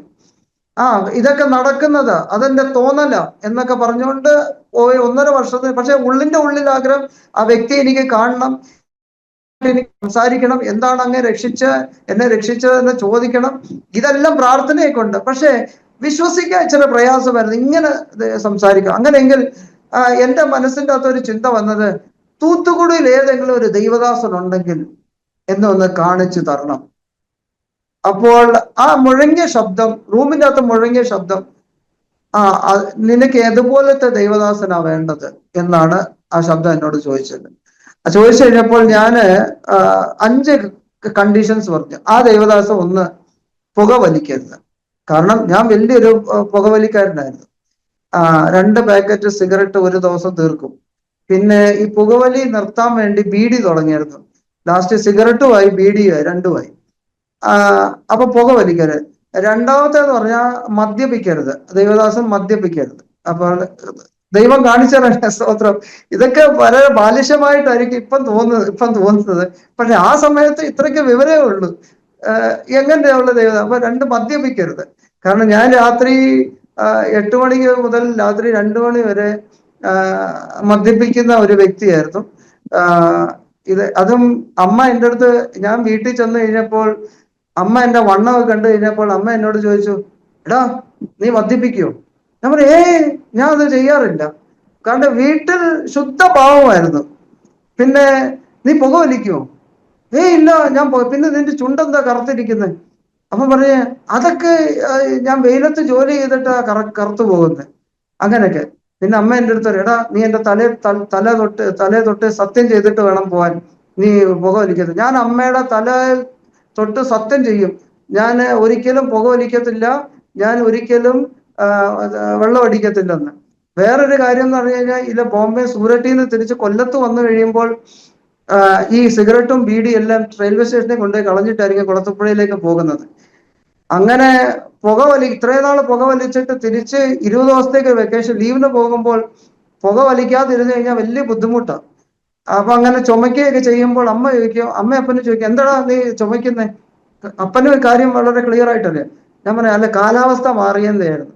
അപ്പം അവിടെ നല്ല വേറെ കാലാവസ്ഥ, ഇവിടുത്തെ കാലാവസ്ഥ നല്ല കാലാവസ്ഥയാണെന്ന് അപ്പനെ അമ്മയും ഞാനങ്ങ് മയക്കുമായിരുന്നു ഓരോരോ കാര്യം പറഞ്ഞിട്ട്.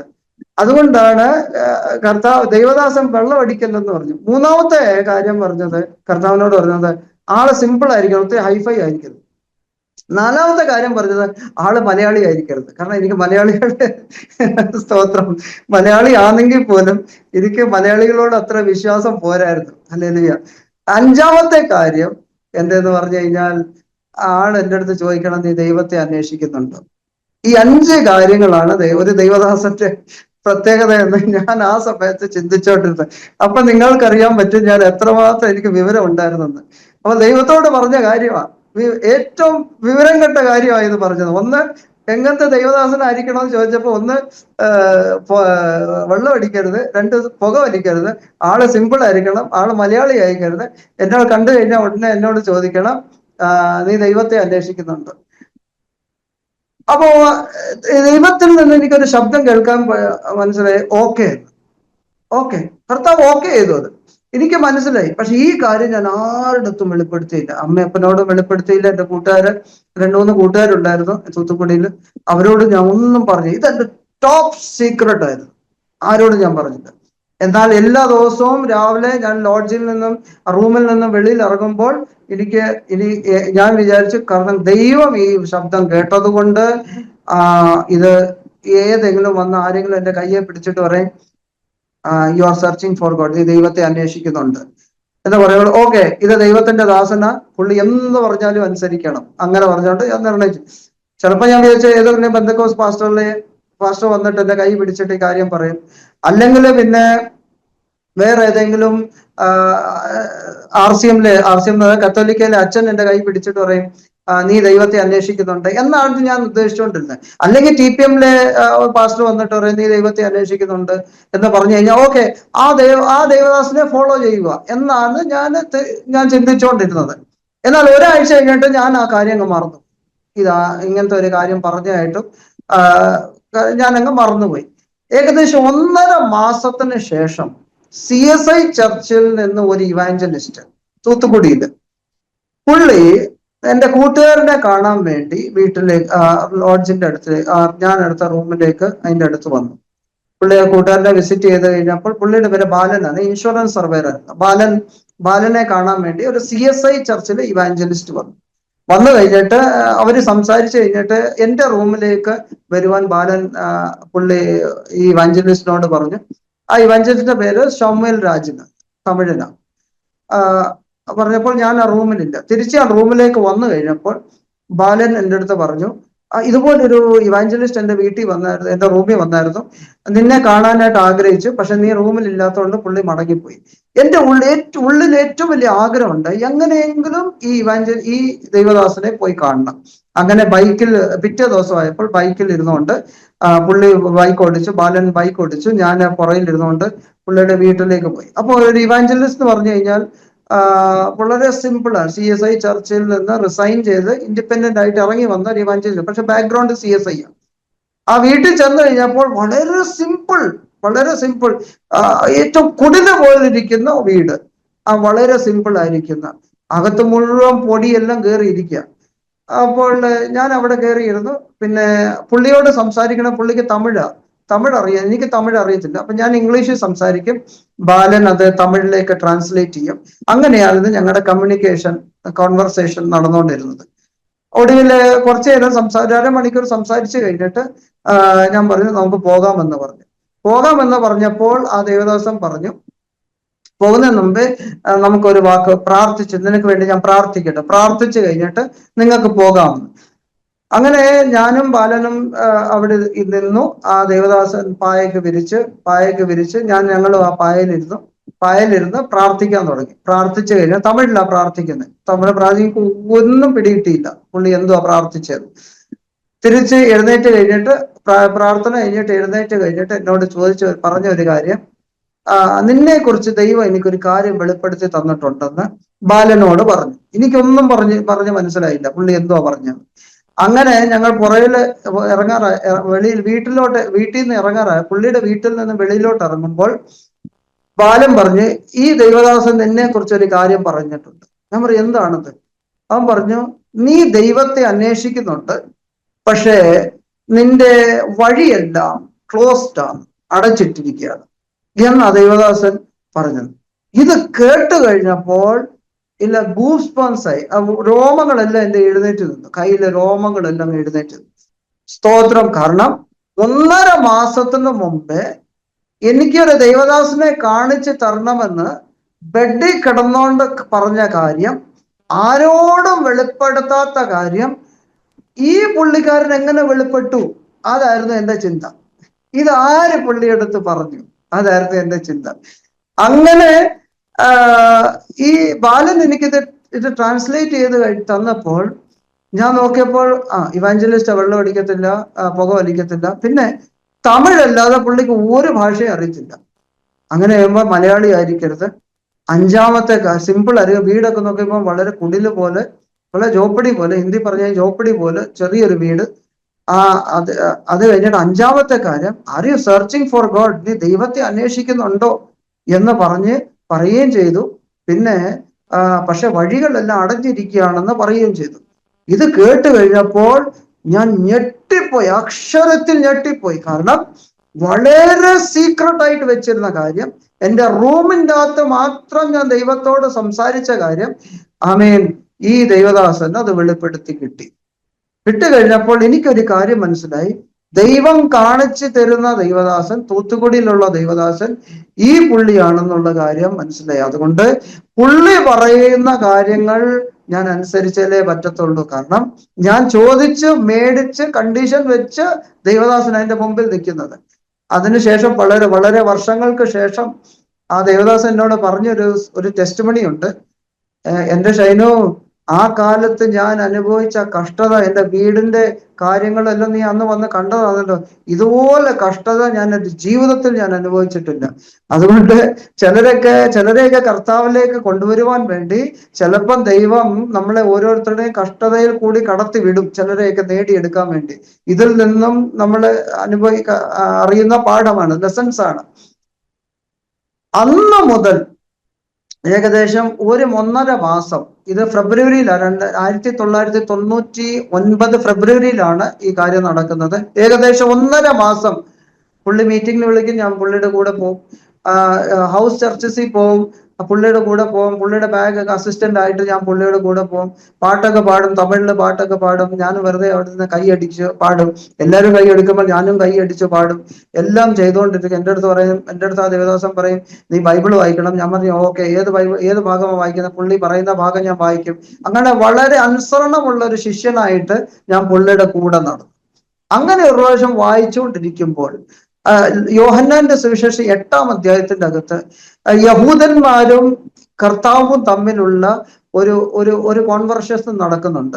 ആമേൻ. കർത്താവിനോട് യഹൂദന്മാര് ചോദിക്കുകയാണ്, നിനക്ക് 50 വയസ്സായിട്ടില്ലല്ലോ, നീ അബ്രഹാമിനെ കണ്ടിട്ടുണ്ടോ എന്ന് ചോദിക്കുന്നുണ്ട്. അപ്പോൾ അബ്രഹാം അതിന് റിപ്ലൈ പറയുന്നുണ്ട്, ബിഫോർ അബ്രഹാം ഐ ആം.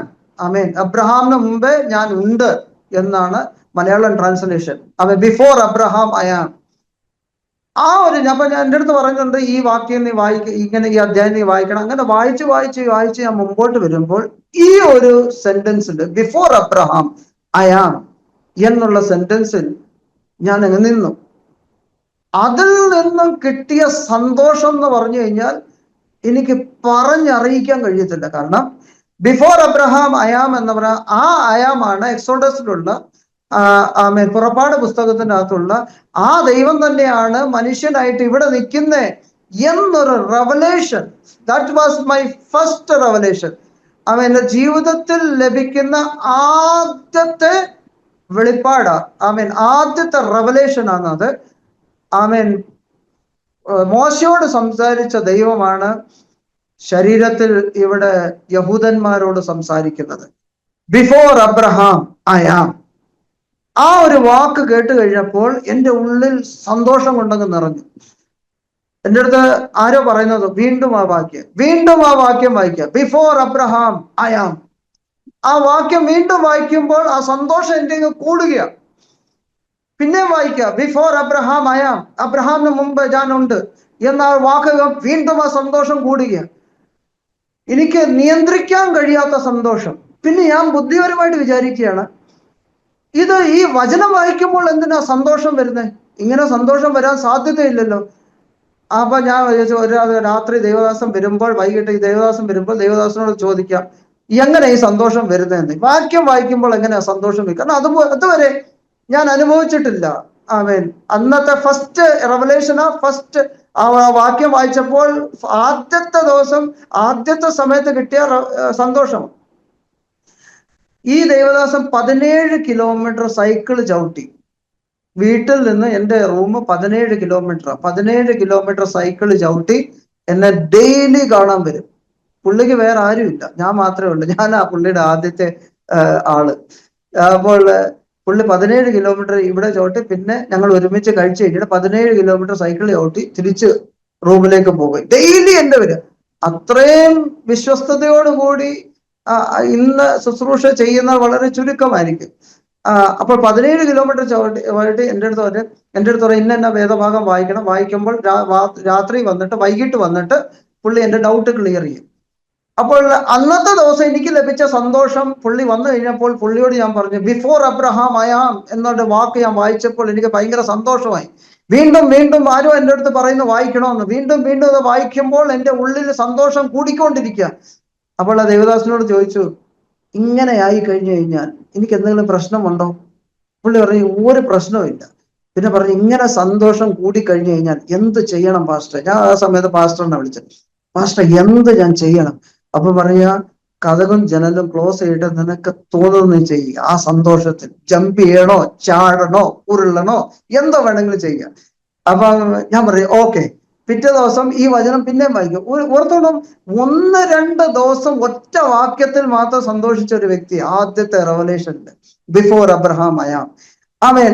ആ സന്തോഷം പിന്നെ ഞാൻ ചാടുന്നു. പിന്നെ ഇല്ല, പുതിയ സിനിമയിലെ പുതിയ പാട്ടുകൾ.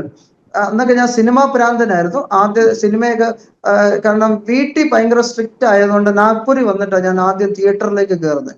തിയേറ്ററിലേക്ക് ടിക്കറ്റ് എടുത്തപ്പോൾ ഫ്രണ്ട് സീറ്റാണ് ഞാൻ എടുത്തത്.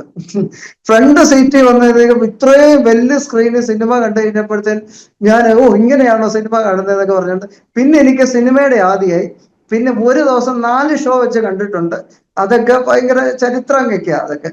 അപ്പോൾ ഇങ്ങനെ ഒരു പുതിയ സിനിമ റിലീസായി കഴിഞ്ഞിട്ട് ആ പാട്ടുകൾ വന്നു കഴിയുമ്പോൾ ആ കിട്ടുന്ന ആ ഒരു ആനന്ദം ഈ വാക്യം വായിച്ചപ്പോൾ എനിക്ക് കിട്ടി. ഇത് കിട്ടിക്കഴിഞ്ഞപ്പോൾ എനിക്കറിയാൻ വയ്യ ഇതെങ്ങനെ പ്രകടിപ്പിക്കേണ്ടത്, എന്ത് ചെയ്യണം, എന്ത് ചെയ്ത് പ്രകടിപ്പിക്കണം. പക്ഷെ എനിക്ക് നീന്തയ്ക്ക് പൊട്ടിപ്പോകുന്നത് പോലുള്ള സന്തോഷം. അങ്ങനെ ആയിരിക്കുമ്പോഴാണ് തിരിച്ച് രണ്ടാമത്തെ ഇങ്ങനെ തുടരെ വാക്യം വായിക്കുമ്പോഴുള്ള ആനന്ദം ലഭിക്കും എന്നുള്ളൊരു കാര്യം അന്ന് എനിക്ക് മനസ്സിലായത്. നേരെ മാർച്ചിലേക്ക് വരാം. 1998 മാർച്ച് 28. അപ്പൊ ദേവദാസൻ എൻ്റെ അടുത്ത് പറഞ്ഞിട്ട് പോ, ഞാൻ കൺവെൻഷന് പോവുകയാണ്, കൺവെൻഷൻ കഴിഞ്ഞിട്ട് ഞാൻ തിരിച്ചു വരും, പിന്നെ നമുക്ക് കാണാമെന്ന്. അങ്ങനെ ഞാൻ 4 ദിവസം ബൈബിള് വായിച്ചു. ബൈബിള് വായിച്ചുകൊണ്ടിരിക്കുമ്പോൾ എൻ്റെ മനസ്സിൻ്റെ അകത്ത് ഭയങ്കര ഡൗട്ടുകൾ വന്നു. ഒന്ന്, എന്തിനാ ദൈവം ലോകത്തെ സൃഷ്ടിച്ചത്? അപ്പം ഏറ്റവും വലിയ തെറ്റുകാരൻ ദൈവമാണ്. പിന്നെ എന്തിനാണ് ദൈവം ഹവ്വായെ സൃഷ്ടിച്ചത്? ഹവ്വ ഫലം കഴിച്ചതുകൊണ്ടില്ല നമുക്ക് ഈ അനുഭവം വന്ന്. അതൊരു ചോദ്യം. അടുത്ത ചോദ്യം, ആ വൃക്ഷം ദൈവം നട്ടില്ലായിരുന്നെങ്കിൽ നമുക്ക് ഈ അനുഭവം ഉണ്ട്. അപ്പൊ എല്ലാ കുറ്റവും ദൈവമാണ്, എല്ലാ കുറ്റക്കാരനും ദൈവമാണ്. അങ്ങനെ ഇങ്ങനെ ചോദ്യങ്ങൾ നിറഞ്ഞിങ്ങനെ ഇരിക്കുമ്പോഴാണ് ദേവദാസൻ ഷൗമേൽ രാജ് പാസ്റ്റർ റൂമിലേക്ക് വരുന്നത്. റൂമിലേക്ക് വന്നു കഴിയുമ്പോൾ ഞാൻ പറഞ്ഞു, പാസ്റ്റർ നേരത്തെ വന്നല്ലോ, ഒരു ദിവസം കഴിഞ്ഞിട്ട്. അവൻ പറഞ്ഞു, ഞാൻ കന്യാകുമാരിയിലായിരിക്കുമ്പോൾ മെസ്സേജ് കൊടുത്തു കഴിഞ്ഞപ്പോൾ ഞാൻ റെസ്റ്റ് എടുത്തുകൊണ്ടിരിക്കുമ്പോൾ ദൈവത്തിന്റെ ആത്മാവ് പറഞ്ഞു, പെട്ടെന്ന് നീ തൂത്തുക്കുടിയിലേക്ക് കടന്നു പോകുക, കാരണം ഒരാളെയും കൂടി കുടുംബത്തിന്റെ അകത്ത് ജോയിൻ ചെയ്യിപ്പിക്കാനുണ്ടെന്ന്, ഒരാളെയും കൂടി കുടുംബത്തിൽ ചേർക്കാനുണ്ടെന്ന്. അപ്പോൾ എൻ്റെ അടുത്ത് ഇങ്ങനെ ദൈവത്തിന്റെ ആത്മാവ് എന്നോട് ഇങ്ങനെ സംസാരിച്ചു. അപ്പൊ ഒരാളെയും കൂടി കുടുംബത്തിൽ ചേർക്കാനുണ്ട്. അപ്പൊ ഞാൻ പറഞ്ഞു, അതാരാ ആ വ്യക്തി? അവൻ പറഞ്ഞു, അത് കർത്താവ് പറഞ്ഞു തരും ആരാ വ്യക്തി. അന്ന് ആ വ്യക്തിയെ കണ്ടുപിടിക്കാൻ ഞാനും പാസ്റ്ററിനെ ഹെൽപ്പ് ചെയ്യാമെന്ന് പറഞ്ഞു. അപ്പം പാസ്റ്റർ പറഞ്ഞു ഓക്കെ. പിന്നെ ദേവദാസിനോട് ചോദിച്ചു, എവിടെ നമുക്ക് പോകേണ്ടത് ആ വ്യക്തിയെ കണ്ടുപിടിക്കാൻ? അപ്പം ദൈവത്തിന്റെ ആത്മാവ് ഗൈഡ് ചെയ്ത് അങ്ങനെ നമുക്ക് പോകാമെന്ന്. അങ്ങനെ ഇരിക്കുമ്പോൾ ഞാൻ ദേവദാസിനോട് പറഞ്ഞു, ഒരു കാര്യം ചെയ്യ്, എനിക്ക് കുറച്ച് ഡൗട്ടുകളുണ്ട്, ആ ഡൗട്ടുകൾ ക്ലിയർ ആക്കി തരാമെന്ന്. അത് കഴിഞ്ഞിട്ട് നമുക്ക് ആ വ്യക്തി അന്വേഷിച്ച് പോകാമെന്ന് പറയും. ഓക്കെ. എന്തിനാ ദൈവം ലോകത്തെ സൃഷ്ടിച്ച? പുള്ളി എക്സ്പ്ലനേഷൻ തന്നു. എന്തിനാ ദൈവം നന്മ തിന്മകളെ കുറിച്ചുള്ള വൃക്ഷത്തിന്റെ ഫലം വൃക്ഷം ഉണ്ടാക്കിയത്? അതില്ലായിരുന്നെങ്കിൽ നമ്മള്. അപ്പൊ അങ്ങനെ ചെറിയൊരു നിസാരമല്ല, ഈ ഡൗട്ടുകളെല്ലാം ചോദിച്ചുകൊണ്ടിരുന്നപ്പോൾ ആ ദേവദാസൻ എന്നോട് പറഞ്ഞു, നീ ഈ ആവശ്യമില്ലാത്ത ഡൗട്ടുകൾ ഇരിക്കാതെ നല്ല നല്ല നല്ല വായിച്ചു കഴിഞ്ഞിട്ട് നല്ല ചോദ്യങ്ങളൊക്കെ ചോദിക്കും. ഈ ആവശ്യമില്ലാത്ത ചോദ്യങ്ങളൊക്കെ എന്തിനാ ചോദിക്കുന്നതെന്ന്. അപ്പൊ ഞാൻ പറഞ്ഞു, അങ്ങനെയാണെങ്കിൽ നമുക്ക് ആ വ്യക്തിയെ കാണാൻ പോകാം. ഞാൻ പറയാം, ഇല്ല നമുക്ക് ഇത് കുറച്ച് നേരം സംസാരിക്കാം എന്ന് ആ ദേവദാസൻ എന്നോട് പറഞ്ഞു. അപ്പോൾ പറഞ്ഞു, നീ ഏതായാലും യേശുവിനെ ജീവിതത്തിൽ സ്വീകരിച്ച ഒരു വ്യക്തിയല്ലേ, നല്ല നോർത്തോമ ബാക്ക്ഗ്രൗണ്ടിലുള്ള വ്യക്തിയല്ലേ, നീ യേശുവിനെ സ്വീകരിച്ച ഒരു വ്യക്തിയല്ലേ, അപ്പൊ നിനക്ക് എന്തെങ്കിലും ഡൗട്ട് ഉണ്ടെങ്കിൽ നീ ദൈവത്തോട് ഡയറക്റ്റ് ആയിട്ട് ചോദിക്കും. ഈ വാക്ക് കേട്ട് കഴിഞ്ഞപ്പോൾ ഞാൻ സൗമ്യൻ രാജ് പാസ്റ്ററിനോട് തിരിച്ച് നിന്നിട്ട് ചോദിച്ചു, നിങ്ങൾ ബന്ധക്കോസുകാരനാണോ? അവൻ പറഞ്ഞു, ഇല്ല, ഞാൻ CSI ഉള്ള ഇവാഞ്ചലിസ്റ്റാണ്. അല്ല, നീ യേശുവിനെ സ്വീകരിക്കണം എന്ന് പറഞ്ഞ ഇത് ബന്ധക്കോസുകാരുടെ വാക്കാം. അതുകൊണ്ട് എനിക്കൊരു സംശയം വരുന്നു, നിങ്ങൾ ബന്ധക്കോസുകാരനാണെങ്കിൽ ഞാൻ ഇനി നിങ്ങളുടെ കൂടെ ഇല്ല, അല്ലെങ്കിൽ CSIയിലാണെങ്കിൽ ഓക്കെ, ഞാൻ നിങ്ങളുടെ കൂടെ ഉണ്ടെന്ന് പറഞ്ഞു. അപ്പോൾ ആ ദേവദാസൻ, ഇല്ല, അപ്പൊ നീ യേശുവിനെ ജീവിതത്തിൽ സ്വീകരിച്ചിട്ടില്ലേ? ഞാൻ പറയില്ല, ഞാൻ യേശുവിന്റെ ജീവിതം. അപ്പൊ 1.5 മാസം നീ എന്റെ കൂടെ വന്നിട്ട് കൈയടിച്ചു ഹല്ലേലൂയ തമ്പാലൊക്കെ അടിച്ച് പുറകെ നടന്നതോ? അപ്പൊ പറഞ്ഞു, അത് ഞങ്ങളുടെ മർത്തോമയിലെല്ലാം ഉള്ള കാര്യമാണ്, അത് CSIയിൽ പ്രത്യേകിച്ചൊന്നുമില്ല. അപ്പൊ യേശുവിനെ ജീവിതത്തിൽ സ്വീകരിച്ചില്ലേ? ഞാൻ പറയില്ല. അപ്പോൾ പറഞ്ഞു, യേശുവിനെ ജീവിതത്തിൽ സ്വീകരിക്കണം. ഞാൻ പറയും, ഇത് ഞങ്ങളോടല്ല ഇത് പറയേണ്ടത്, ഇത് ജാതികളോടാണ് ഇത് പറയേണ്ടത്. യേശുവിനെ ജീവിതത്തിൽ സ്വീകരിക്കണമെന്ന് ഞങ്ങളോട്, ഞങ്ങൾ മർത്തോമക്കാരാ, പക്ക മർത്തോമക്കാരാ, ഞങ്ങളോടല്ല ഇത് പറയേണ്ടത്, ജാതികളോട്, മറ്റു മതത്തിൽ നിന്ന് വരുന്നവരോടാണ് ഇത് പറയേണ്ടത്, യേശുവിനെ സ്വീകരിക്കണമെന്ന്. അപ്പോൾ പറഞ്ഞു, അല്ല, അത് എല്ലാവരും സ്വീകരിച്ചാലേ പറ്റത്തുള്ളൂ. ഞാൻ പറഞ്ഞു, ഒരിക്കലും ഇത് നടക്കത്തില്ല. യേശുവിനെ സ്വീകരിക്കണമെങ്കിൽ ഞാൻ അത് ചെയ്യത്തില്ല. അതിന് ഒരു കാരണം, 2-3 കാരണങ്ങൾ. ഒന്ന്, യേശുവിനെ സ്വീകരിക്കാത്തതിന്റെ കാരണം റീസൺ നമ്പർ 1, ഞാന് എന്റെ മാതാപിതാക്കളുടെ ഒറ്റ മോന. യേശുവിനെ ജീവിതത്തിൽ സ്വീകരിച്ചു കഴിഞ്ഞു കഴിഞ്ഞാൽ എനിക്ക് 2 സിസ്റ്റേഴ്സ് ഉണ്ട്. ഞാൻ യേശുവിനെ സ്വീകരിച്ചു കഴിഞ്ഞു കഴിഞ്ഞാൽ എന്റെ പെങ്ങന്മാരുടെ വിവാഹം ആര് നടത്തി തരും? ഞാൻ യേശുവിനെ സ്വീകരിച്ചു കഴിഞ്ഞാൽ എന്റെ മാതാപിതാക്കളെ ആര് നോക്കും?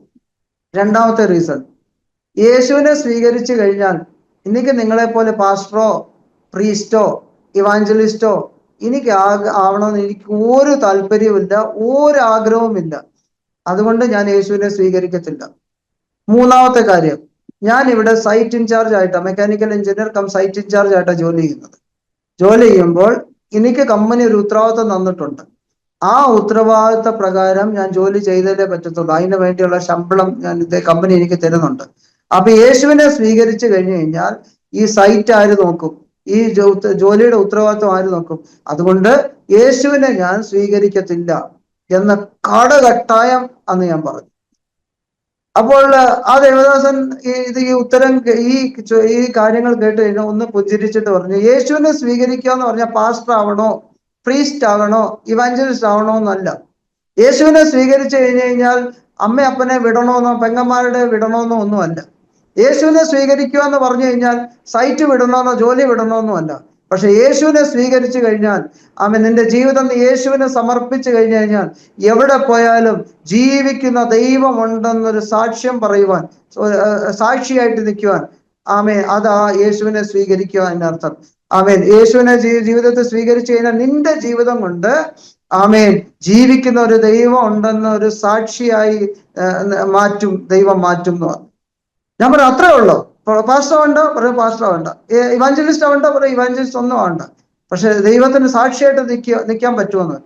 ഞാൻ പറഞ്ഞു, ഓക്കെ, അങ്ങനെങ്കിൽ ഞാൻ എൻ്റെ ജീവിതം ഇന്നല്ല നാളെ ഞാൻ എൻ്റെ ജീവിതം കർത്താവിന് വേണ്ടി സമർപ്പിക്കാം എന്ന് പറഞ്ഞു. കാരണം ഇന്ന് രാത്രി എനിക്കൊന്ന് ചിന്തിക്കണം. അങ്ങനെ പറഞ്ഞുകൊണ്ട് ഞാൻ എന്ന് തീരുമാനമെടുത്തു. അങ്ങനെ ആ ദൈവദാസൻ ഉൽപ്പത്തി മുതൽ രക്ഷയെക്കുറിച്ചുള്ള വചനം പറയാൻ തുടങ്ങി. ഉൽപ്പത്തി മുതൽ.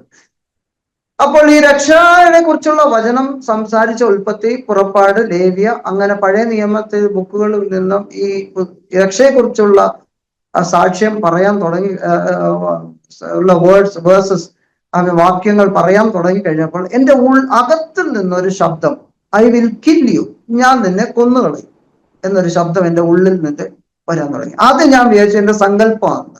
ഞാൻ എന്തോ ചിന്തിച്ച് ഇതെന്തൊരു ചിന്തയ്ക്കകത്തുനിന്ന് വരുന്ന ഒരു കാര്യം. എന്നാൽ രക്ഷയുടെ വചനം ഇങ്ങനെ പറഞ്ഞ് വന്നുകൊണ്ടിരിക്കുമ്പോൾ അകത്തിരിക്കുന്ന ഈ ശബ്ദം കൂടാൻ തുടങ്ങി. കൂടി എനിക്ക് പിന്നീട് ഒരു കാര്യം മനസ്സിലായി. ഇതെന്റെ ചിന്തയോ എന്റെ സങ്കല്പമോ ഒന്നുമല്ല, എന്റെ ഉള്ളിൽ നിന്നും ആരോ ഇത് സംസാരിക്കുക. എനിക്ക് കാര്യം മനസ്സിലാവുന്നില്ല. കാരണം ഐ വിൽ കിൽ യു, ഈ ശബ്ദം ആദ്യം പെയ്യ വന്നു, പിന്നെ വചനം കേട്ട് ഈ ശബ്ദത്തിന്റെ ആ വോയിസ് അത് കൂടാൻ തുടങ്ങി. പിന്നീട് എനിക്ക് മനസ്സിലായി ആരോ എന്റെ ഉള്ളിൽ നിന്നും എന്നോട് പറയുകയാണ് ഐ വിൽ കിൽ യു. പുതിയ നിയമത്തിലേക്ക് വന്ന് കർത്താവായ യേശു ക്രിസ്തുവിൽ കൂടിയുള്ള രക്ഷയുടെ കാര്യം പറയാൻ തുടങ്ങി. പിന്നെ ഗോസ്പൽസ് കഴിഞ്ഞു, പിന്നെ അപ്പോസ്തല പ്രവൃത്തിയിലേക്ക് വന്നു, പിന്നെ ലേഖനങ്ങളിലേക്ക് വന്നു കഴിഞ്ഞപ്പോൾ ഈ ശബ്ദം എന്നെ അങ്ങ് ടേക്ക് ഓവർ ചെയ്യാൻ തുടങ്ങി. അതായത് ഞാൻ നിന്നെ കൊന്നുകളെ. യൂദ എഴുതിയ ലേഖനം വന്നു കഴിഞ്ഞപ്പോൾ എനിക്കൊരു കാര്യം മനസ്സിലായി. ഈ അകത്തിരിക്കുന്ന വ്യക്തിയാണ് എന്റെ ശരീരം മുഴുവൻ ടേക്ക് ഓവർ ചെയ്യാൻ തുടങ്ങി, എന്റെ ശരീരം മുഴുവൻ കൺട്രോൾ ചെയ്യാൻ തുടങ്ങി. ഞാനൊരു സ്റ്റൂളിൽ ഇരിക്കുക, ദൈവദാസൻ ഇങ്ങനെ ഒരു ബെഡിൽ ഇരിക്കുക, അതിന്റെ സൈഡിൽ എൻ്റെ കൂട്ടുകാരനായിരിക്കുന്ന ബാലൻ. അങ്ങനെ ഞങ്ങളുടെ കോൺവെർസേഷൻ, പുള്ളി തമിഴായിരിക്കുന്നതുകൊണ്ട് ഞാൻ മലയാളി ആയിരിക്കുന്നു, ബാലൻ ട്രാൻസ്ലേറ്റ് ചെയ്താൽ ഞങ്ങൾക്ക് തരുന്നത്. അങ്ങനെ ഞങ്ങളുടെ കോൺവെർസേഷൻ നടക്കുന്നത്. അപ്പോൾ അകത്തിരിക്കുന്ന ശബ്ദം പറയുക ഐ വിൽ കിൽ യു, ഞാൻ നിന്നെ കൊന്നുകളയും.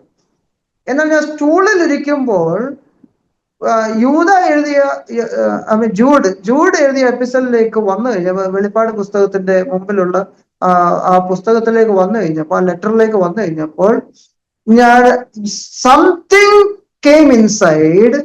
കർത്താവിന്റെ സാന്നിധ്യം അകത്തോട്ട് വരികയും അകത്തിരിക്കുന്ന ആള് വെളിയിൽ പോവുകയും ചെയ്തു. എന്തോ എൻ്റെ ഉള്ളിലേക്ക് വന്നു, എന്തോ എൻ്റെ ഉള്ളിൽ നിന്ന് വെളിയിലേക്ക് പോയി. ഇങ്ങനെ ഒരു കാര്യം അവിടെ നടന്നു. ഞാൻ ഇരുന്ന സ്റ്റൂളിൽ നിന്ന് താഴെ വീണ് ആദ്യമായിട്ട് ആ ജീവിതത്തിൽ കാരണമില്ലാതെ കരഞ്ഞത്. അതിനു മുമ്പേ അമ്മയപ്പനെയും പല പ്രാവശ്യം കരയിപ്പിച്ചിട്ടുണ്ട്, പലരെയും ഞാൻ കരയിപ്പിച്ചിട്ടുണ്ട്. പക്ഷെ അന്നത്തെ രാത്രി 1999 മാർച്ച് 28 ഞാൻ ഇരുന്ന സ്റ്റൂളിൽ നിന്നും താഴെ വീണ് കരയാൻ തുടങ്ങി. എൻ്റെ അവസ്ഥയെ ഓർത്ത് ഞാൻ കരയാൻ തുടങ്ങി. ആമേൻ. ഞാൻ അവിടെ കരയാൻ തുടങ്ങി. എന്നെ ആരോ ചൂട് വെള്ളത്തിൻ്റെ അകത്ത് മുക്കിയതുപോലെ, നമ്പർ 1. നമ്പർ 2, എൻ്റെ ലെഫ്റ്റ് സൈഡിൽ നിന്നും എന്തോ ഉരുകി താഴെ വീഴുന്നത് പോലെ ഒരു അനുഭവം. ഞങ്ങളൊക്കെ മെക്കാനിക്കൽ സൈഡ് കൺസ്ട്രക്ഷൻ, പ്രത്യേകിച്ച് മെക്കാനിക്കൽ കൺസ്ട്രക്ഷൻ സൈഡിലായിരിക്കുന്നത് കൊണ്ട് ഈ കട്ടിംഗ് ടോർച്ചും വെൽഡിങ്ങും ഒക്കെ ഞങ്ങൾക്ക് വളരെ പരിചയമാണ്. അപ്പം കട്ടിംഗ് ടോർച്ചും കൊണ്ട് ഒരു ഇരുമ്പിന്റെ പ്ലേറ്റോ അത് കട്ട് ചെയ്യുമ്പോൾ അത് താഴെ ഉരുകി വീഴുന്ന ഇരുമ്പ് പോലെ, അത് വെൽഡിങ് ചെയ്യുമ്പോൾ ഉരുകി വീഴുന്നത് പോലെ എൻ്റെ ലെഫ്റ്റ് സൈഡിൽ നിന്ന് എന്തോ ഉരുകി താഴെ വീഴുന്നത് പോലൊരു അനുഭവം എൻ്റെ ജീവിതത്തിൽ അന്നുണ്ടായി. അങ്ങനെ ഒരു അനുഭവം ഉണ്ടായി കഴിഞ്ഞപ്പോൾ ഞാൻ അവിടെ കരയാൻ തുടങ്ങി. ശരിക്കും എന്തോ ഉരുകി പോവുക. അങ്ങനെ ഒരു അപ്പൊ ഞാൻ എൻ്റെ ആ ദേവദാസനോടും അതിന്റെ കൂട്ടുകാരനോടും കൈ കാണിച്ചിട്ട് പറഞ്ഞു, ഇനിയും വചനം എന്നോട് സംസാരിക്കരുത്. അവര് ചോദിക്കും എന്തോ പറ്റിയെന്ന്. ഞാൻ പറഞ്ഞു എനിക്കൊന്നും പറയാൻ പറ്റത്തില്ല, ഞാനങ്ങ് കരയുകയാണ്. ഒരു 15 മിനിറ്റ് ആ ഒരു അനുഭവം ഉണ്ടായിരുന്നു.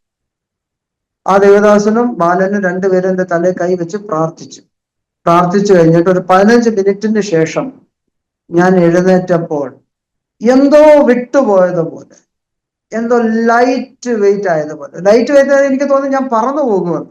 അതുപോലെ ലൈറ്റ് വെയിറ്റ് ആയതുപോലെ. ആമേൻ. സന്തോഷം എന്ന് പറഞ്ഞു കഴിഞ്ഞാൽ അതുവരെ അനുഭവിക്കാത്ത സന്തോഷം എൻ്റെ ഹൃദയത്തിൻ്റെ അത് മുഴുവനായിട്ട് നിറഞ്ഞു. ആമേൻ.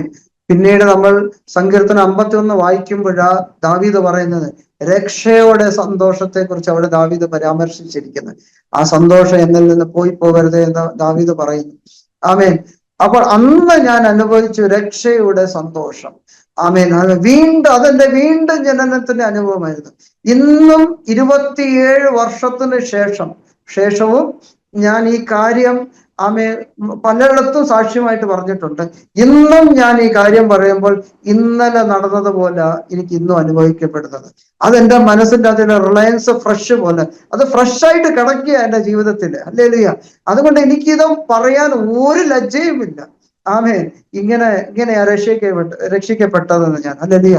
അപ്പം രക്ഷിക്കപ്പെടുക എന്ന് പറഞ്ഞു കഴിഞ്ഞാൽ ആമേൻ, എനിക്ക് വളരെ ക്ലിയർ ആയിട്ട് ആമേൻ അന്നത്തെ ദിവസം വീണ്ടും ജനനം എന്ന് പറയുന്നത് അന്ന് വളരെ ക്ലിയർ ആയിട്ട് ഞാൻ അനുഭവിച്ചു.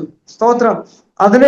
അതിനുശേഷം ഞാൻ എഴുന്നേറ്റപ്പോൾ നല്ല മുഖപ്രസാദത്തോടു കൂടി പുഞ്ചിരിച്ചോണ്ട് കൂടിയാണ് അന്നത്തെ ആ നിമിഷത്തിൽ കഴിഞ്ഞിട്ട് ഞാൻ എഴുന്നേക്കുന്നത്.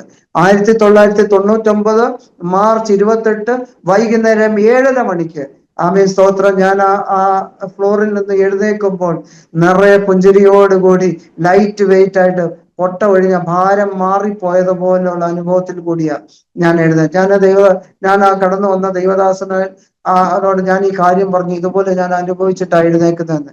അപ്പോൾ ആ ദേവദാസൻ പറയുകയാണ്, ആമേൻ, ദൈവം കുടുംബത്തിൽ ഒരാളെയും കൂടി ചേർത്തു എന്ന് ദൈവം എന്നോട് പറഞ്ഞത് അത് നിന്നില്ല പൂർത്തിയായത്. ഹല്ലേലൂയ, സ്തോത്രം. അപ്പോൾ ദൈവിക കുടുംബത്തിൽ ചേർക്കപ്പെട്ടു. ആമേൻ. ഈ ഒരു സന്തോഷം കേട്ട് കഴിഞ്ഞപ്പോൾ ആമേൻ, ഞാൻ എൻ്റെ ജീവിതത്തിൽ സന്തോഷം വന്നു കഴിഞ്ഞാൽ ഏറ്റവും ആദ്യം എൻ്റെ അമ്മയപ്പന്മാരെയായിരുന്നു ആദ്യം അറിയിച്ചുകൊണ്ടിരുന്നത്. കാരണം ഞങ്ങൾ അതുപോലെ സ്നേഹത്തിൽ വ്യക്തി ആയിരുന്നു. അമ്മയപ്പനും എന്ത് പറയുന്നോ അതിനപ്പുറത്തോട്ട് ഞാൻ പോകത്തില്ല. അങ്ങനെയായിരുന്നു. അങ്ങനെ ഇപ്പൊ ഞാൻ പറഞ്ഞു, അന്ന് മൊബൈൽ ഫോൺ ഇല്ല, ISD PC. അപ്പം അവിടെ പോയി ഫോൺ ചെയ്തിട്ട് വീട്ടിലെ നമ്പർ കറക്കി. അപ്പം സാധാരണ പപ്പയാ ഫോൺ എടുക്കുന്നത്, മമ്മിയാ ഫോൺ എടുക്കുന്നത്. പപ്പ ഫോൺ എടുത്തു, ഹലോ എന്ന് പറഞ്ഞു. അപ്പൊ ഞാനും ഹലോ എന്ന് പറഞ്ഞു. പപ്പ ഒരു സംഭവം നടന്നു. അപ്പൊ പപ്പ പറഞ്ഞു, എന്തുവാടാ? അപ്പൊ പറഞ്ഞു, ഞാൻ രക്ഷിക്കപ്പെട്ടിരിക്കുന്നു എന്ന് പറഞ്ഞു. പപ്പ ഇത് കേട്ട് കഴിഞ്ഞപ്പോ പപ്പ പറഞ്ഞു, ഏത് ബന്ധക്കോസുകാരനാടാ നിന്നെ വലച്ചു കളഞ്ഞെന്ന്. അപ്പോൾ ഇത് കേട്ട് കഴിഞ്ഞപ്പോ ഞാൻ ഷോക്കായി. കാരണം പപ്പ ഇങ്ങനെ പറയുമെന്ന് എനിക്കറിയില്ല. അപ്പൊ ഞാൻ പപ്പയോട് പറഞ്ഞു, പപ്പ ഇത് ബന്ധക്കോസുകാരന്റെ വലയല്ല, ഞാൻ ഇന്നത്തെ രാത്രി അനുഭവിച്ച അനുഭവമാണ്. ഹല്ലേലൂയ, സ്തോത്രം. അതിനുശേഷം പിന്നെ പപ്പയായിട്ട് ഇച്ചിരി ഒരു ഉടക്കിലേക്ക് പോയി. എന്നാൽ 2013 പപ്പയും മമ്മിയും ആമേൻ സ്തോത്രം ഈ രക്ഷയുടെ മാർഗത്തിലേക്ക് കടന്നു വരുവാൻ ദൈവം ഇടയാക്കി. ഹല്ലേലൂയ. ഏകദേശം ഒരു 10 വർഷം ആമേൻ ഒരു വീട്ടിലൊരു ടസിൽ ഉണ്ടായിരുന്നു. എന്നാൽ ദൈവം അതിലേക്ക് ഉറച്ചു നിൽക്കുവാൻ ദൈവം കൃപ നൽകി തന്നു. ആമേൻ. എനിക്ക് ഇപ്പോഴും ഓർമ്മയുണ്ട്, ഞാൻ 2000 ബോംബെയിൽ വന്നു കഴിഞ്ഞിട്ട് അവിടെ എൻ്റെ കസിൻസ് ഉണ്ട്. എൻ്റെ 20 കസിൻസ് ബോംബെയിലുണ്ട്. അപ്പോൾ രക്ഷിക്കപ്പെട്ട് കഴിഞ്ഞിട്ട് അടുത്തത് സ്നാനപ്പെടണം എന്ന് ദൈവത്തിന്റെ ആത്മാവ് വെളിപ്പെടുത്തി തന്നു കഴിഞ്ഞപ്പോൾ സ്നാനപ്പെടാൻ തീരുമാനിച്ചു കഴിഞ്ഞപ്പോൾ അപ്പോൾ സ്നാനപ്പെടാൻ പോയ വലിയൊരു തീരുമാനമില്ല. അപ്പൊ വീട്ടിലോട്ടൊന്ന് ഫോൺ ചെയ്തിട്ട്, പപ്പ ഞാൻ നാളെ സ്നാനപ്പെടാൻ പോവുകയാണെന്ന്. അപ്പോൾ എൻ്റെ പപ്പ ചെയ്ത ഒരു കാര്യം, പപ്പ എൻ്റെ അടുത്തൊന്നും പറഞ്ഞില്ല. എൻ്റെ കസിൻസിനെ വിളിച്ചിട്ട് പറഞ്ഞു, എങ്ങനെയെങ്കിലും അവനെ പാക്ക് ചെയ്തിട്ട് എങ്ങനെയെങ്കിലും അവനെ നാട്ടിലേക്ക് വിടാൻ പറഞ്ഞു. ആമേൻ. അത് കഴിഞ്ഞിട്ട് ആമേൻ അങ്ങനെ ഒരു അനുഭവം. അപ്പൊ നല്ലൊരു ടസൽ വീട്ടിലുണ്ടായി അപ്പനും അമ്മയായിട്ട്. ആ വിശ്വാസത്തിന്റെ പേരിലാണ്. സ്തോത്രം. അങ്ങനെയായിരുന്നു ഞാൻ വിശ്വാസത്തിലേക്ക് കടന്നു വന്നു കഴിഞ്ഞിട്ട് പിന്നീട് ആമേൻ ദൈവത്തിന്റെ ആത്മാവ് നടത്താൻ തുടങ്ങി.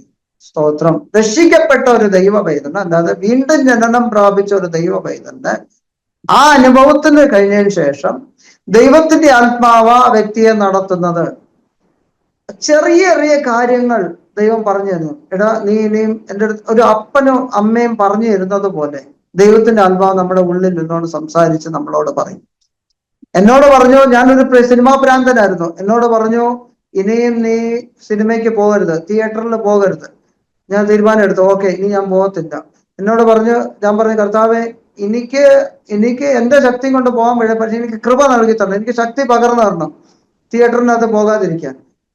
അത് കഴിഞ്ഞിട്ട് ദൈവത്തിന്റെ ആത്മാവ് പെയ്യെ ഓരോ ദിവസവും വഴി നടത്താൻ തുടങ്ങി. ഒരു ദിവസം കർത്താവിനോട് പ്രാർത്ഥിച്ചുകൊണ്ടിരിക്കുമ്പോൾ കർത്താവ് പറഞ്ഞു, ആദ്യത്തെ കാര്യം പറഞ്ഞു, ഈ റൂം മുഴുവൻ ക്ലീൻ ചെയ്യണം. ഞാൻ ആയിരിക്കുന്ന റൂം, ഞാൻ നേരത്തെ പറഞ്ഞത് സൂ പോലെയായിരുന്നു, ഒന്നും ക്ലീൻ അല്ലായിരുന്നു.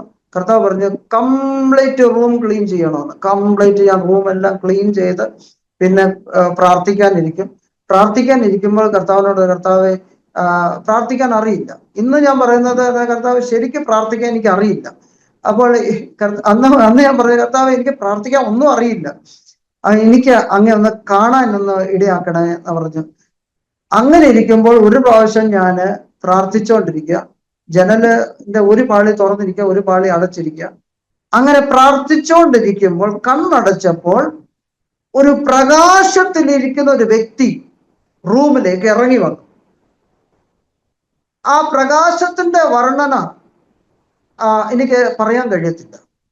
കാരണം 1000 വാട്ടോ 10,000 വാട്ടോ 5,000 10,000 വാട്ട് പ്രകാശമുള്ള ഒരു വ്യക്തി റൂമിലേക്ക് ഇറങ്ങി വന്നു. റൂമിലേക്ക് ഇറങ്ങി വന്നു കഴിഞ്ഞപ്പോൾ ആ നിമിഷത്തിൽ ഞാൻ വേർത്തങ്ങ് കുളിച്ചു. ആമേൻ. കണ്ണടച്ചിരുന്നപ്പോൾ ആ പ്രകാശമുള്ളൊരു വ്യക്തി റൂമിന്റെ അകത്ത്, കണ്ണ് തുറന്നു കഴിയുമ്പോൾ ഒരു ട്യൂബ് ലൈറ്റ് മാത്രമുണ്ട്. കണ്ണടച്ചു കഴിഞ്ഞപ്പോൾ ആ പ്രകാശമുള്ള ഒരു വ്യക്തി നിൽക്കുന്നു. ഒറ്റ നിമിഷത്തിൽ ഞാൻ മുഴുവൻ വേർത്തു. അവിടെ നിന്ന് എഴുന്നേറ്റ് റൂമിൽ നിന്ന് ഇറങ്ങി ഓടി. 2 മണിക്കൂർ കഴിഞ്ഞിട്ടാണ് പിന്നെ റൂമിലേക്ക് കടന്നു വന്നത്.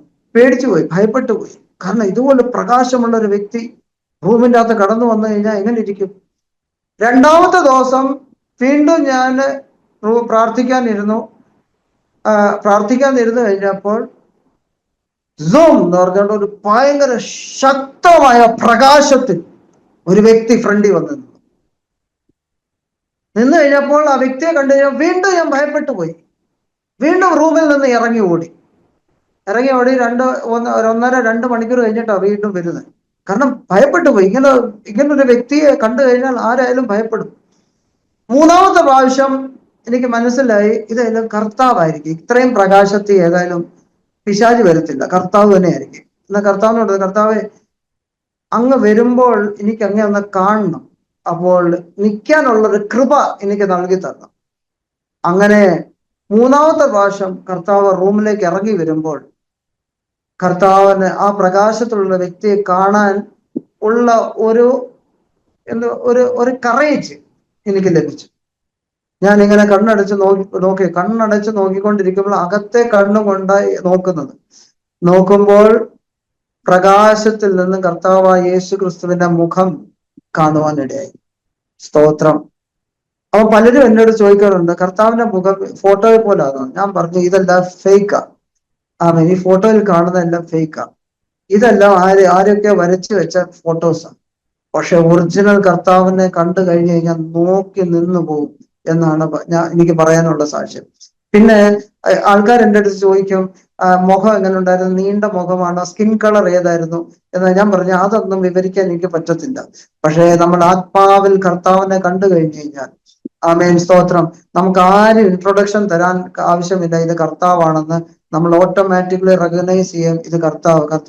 കാരണം നമ്മുടെ വാഴ്ത്തപ്പെട്ട കർത്താവിനെ കാട്ടി സൗന്ദര്യമുള്ളവൻ ആരും ഈ ലോകത്തിലോ ഈ പ്രപഞ്ചത്തിലോ ഇല്ലെന്നാണ് എൻ്റെ വിശ്വാസം. അതുപോലെ സൗന്ദര്യമുള്ള ഒരു മുഖം കണ്ടു കഴിഞ്ഞാൽ നമുക്ക് ഇൻട്രൊഡക്ഷന്റെ ആവശ്യമില്ല. നമ്മുടെ ആത്മാവ് ഉടനെ തിരിച്ചറിയും കർത്താവിനെ തിരിച്ചറിഞ്ഞിട്ട് ഞാൻ കർത്താവിന്റെ മുഖത്തായിട്ട് ഇങ്ങനെ നോക്കിക്കൊണ്ടിരിക്കുമ്പോൾ കർത്താവ് എന്നെ നോക്കി ഒന്ന് പുഞ്ചിരിച്ചു.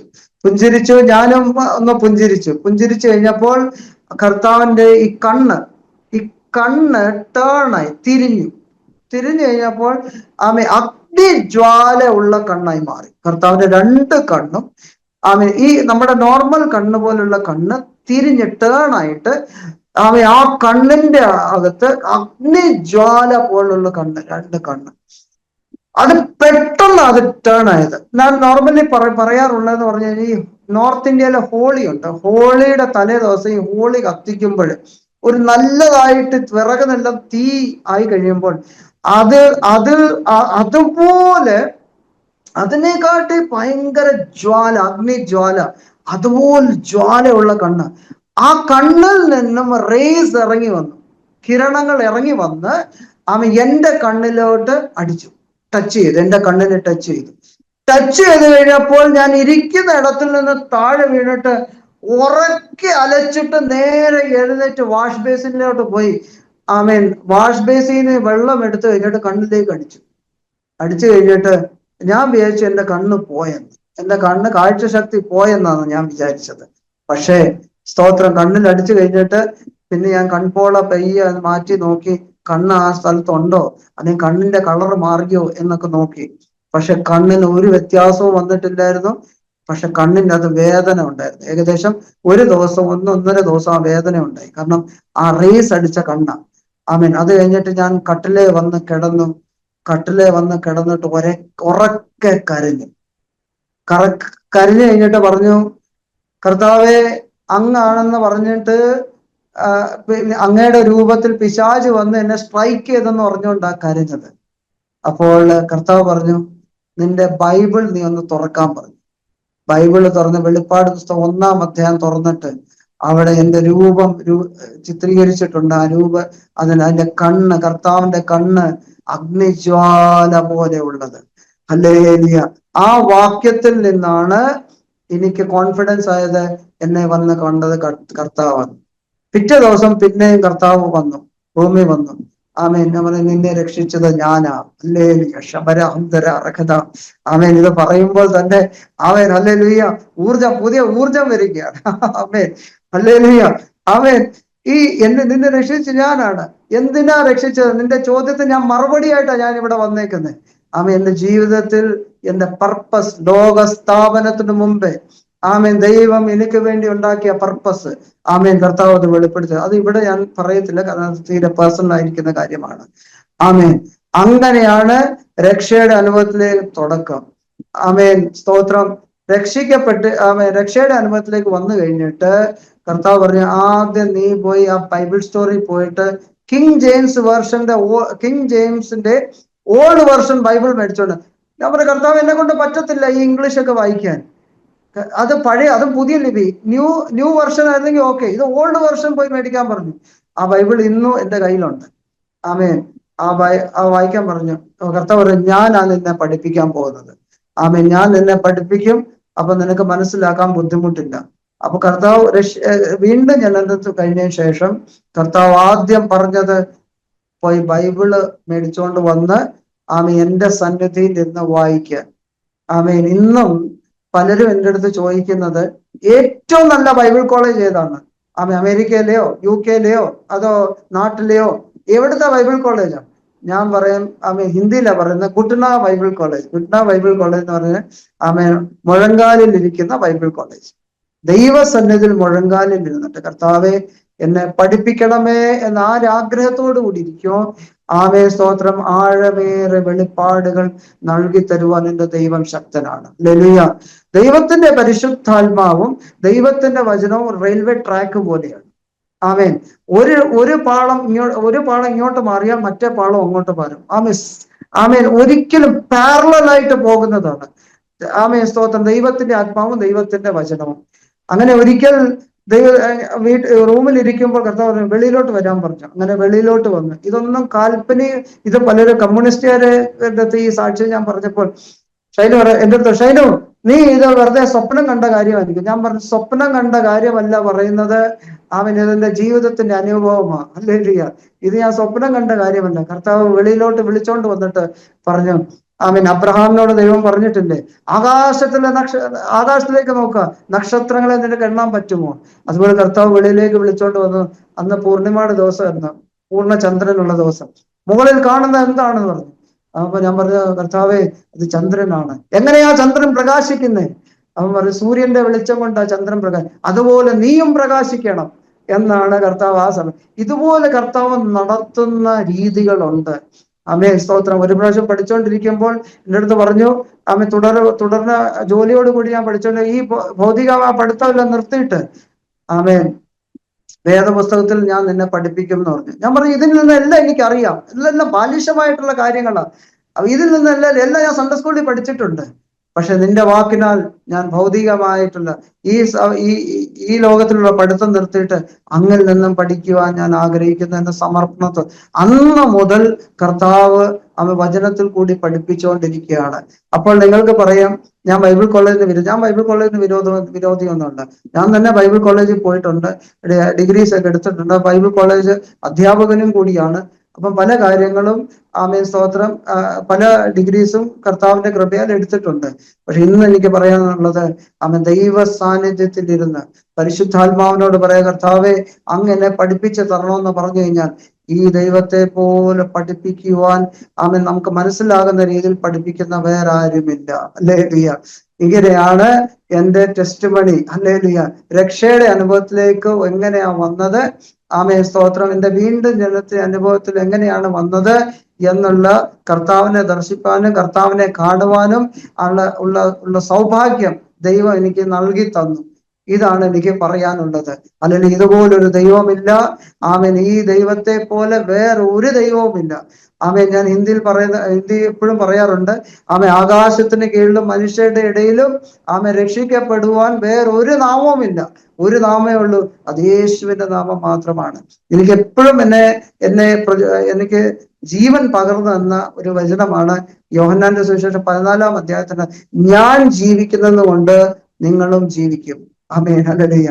Because I live you will also live. Amen. ഇന്നത്തെ ദിവസം എനിക്ക് പറയാനുള്ളത്, യേശു ജീവിക്കുന്നത് കൊണ്ടാണ് ഞാനും ജീവിക്കുന്നത്. ഹല്ലേലൂയ. സ്തോത്രം.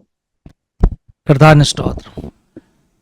അനുഗ്രഹിക്കപ്പെട്ട ജീവിതാനുഭവങ്ങൾ ദിവദാസിൽ നിന്ന് കേട്ടുകൊണ്ടിരിക്കുകയാണ്. ഇത്തിരി പ്രാവശ്യം അപകടങ്ങളിൽ നിന്ന് വിടുവിക്കപ്പെട്ടല്ലേ? യെസ്, ഏകദേശം 10 പ്രാവശ്യം. അതെ, ശരിക്കും നമ്മളെ തകർത്ത് കളവാൻ ഒരു ശക്തി നമ്മുടെ കൂടെ ഉണ്ടായിരുന്നു. പക്ഷെ മറുഭാഗത്ത് നമ്മെ ഓരോ സമയത്ത് രക്ഷിക്കാൻ കർത്താവിന്റെ കരവും ഉണ്ടായിരുന്നു. കാരണം കർത്താവിന് ഒരു ഉദ്ദേശമുള്ളത് കൊണ്ട്, ദൈവത്തിന്റെ ഒരു പദ്ധതി ഉള്ളത് കൊണ്ട് തകർത്ത് കളയാൻ സമ്മതിക്കാതെ കർത്താവിന്റെ കൃപ കൂടിയിരിക്കുകയായിരുന്നു. ദൈവത്തിന്റെ സ്തോത്രം. എനിക്കൊന്ന് ആ തൂത്തുക്കുടിയിൽ വെച്ച് ആ ഒരു ഡെലിവറൻസ് ഉണ്ടായപ്പോൾ അകത്തുള്ള ആ ഒരു ബന്ധനം അഴിഞ്ഞു.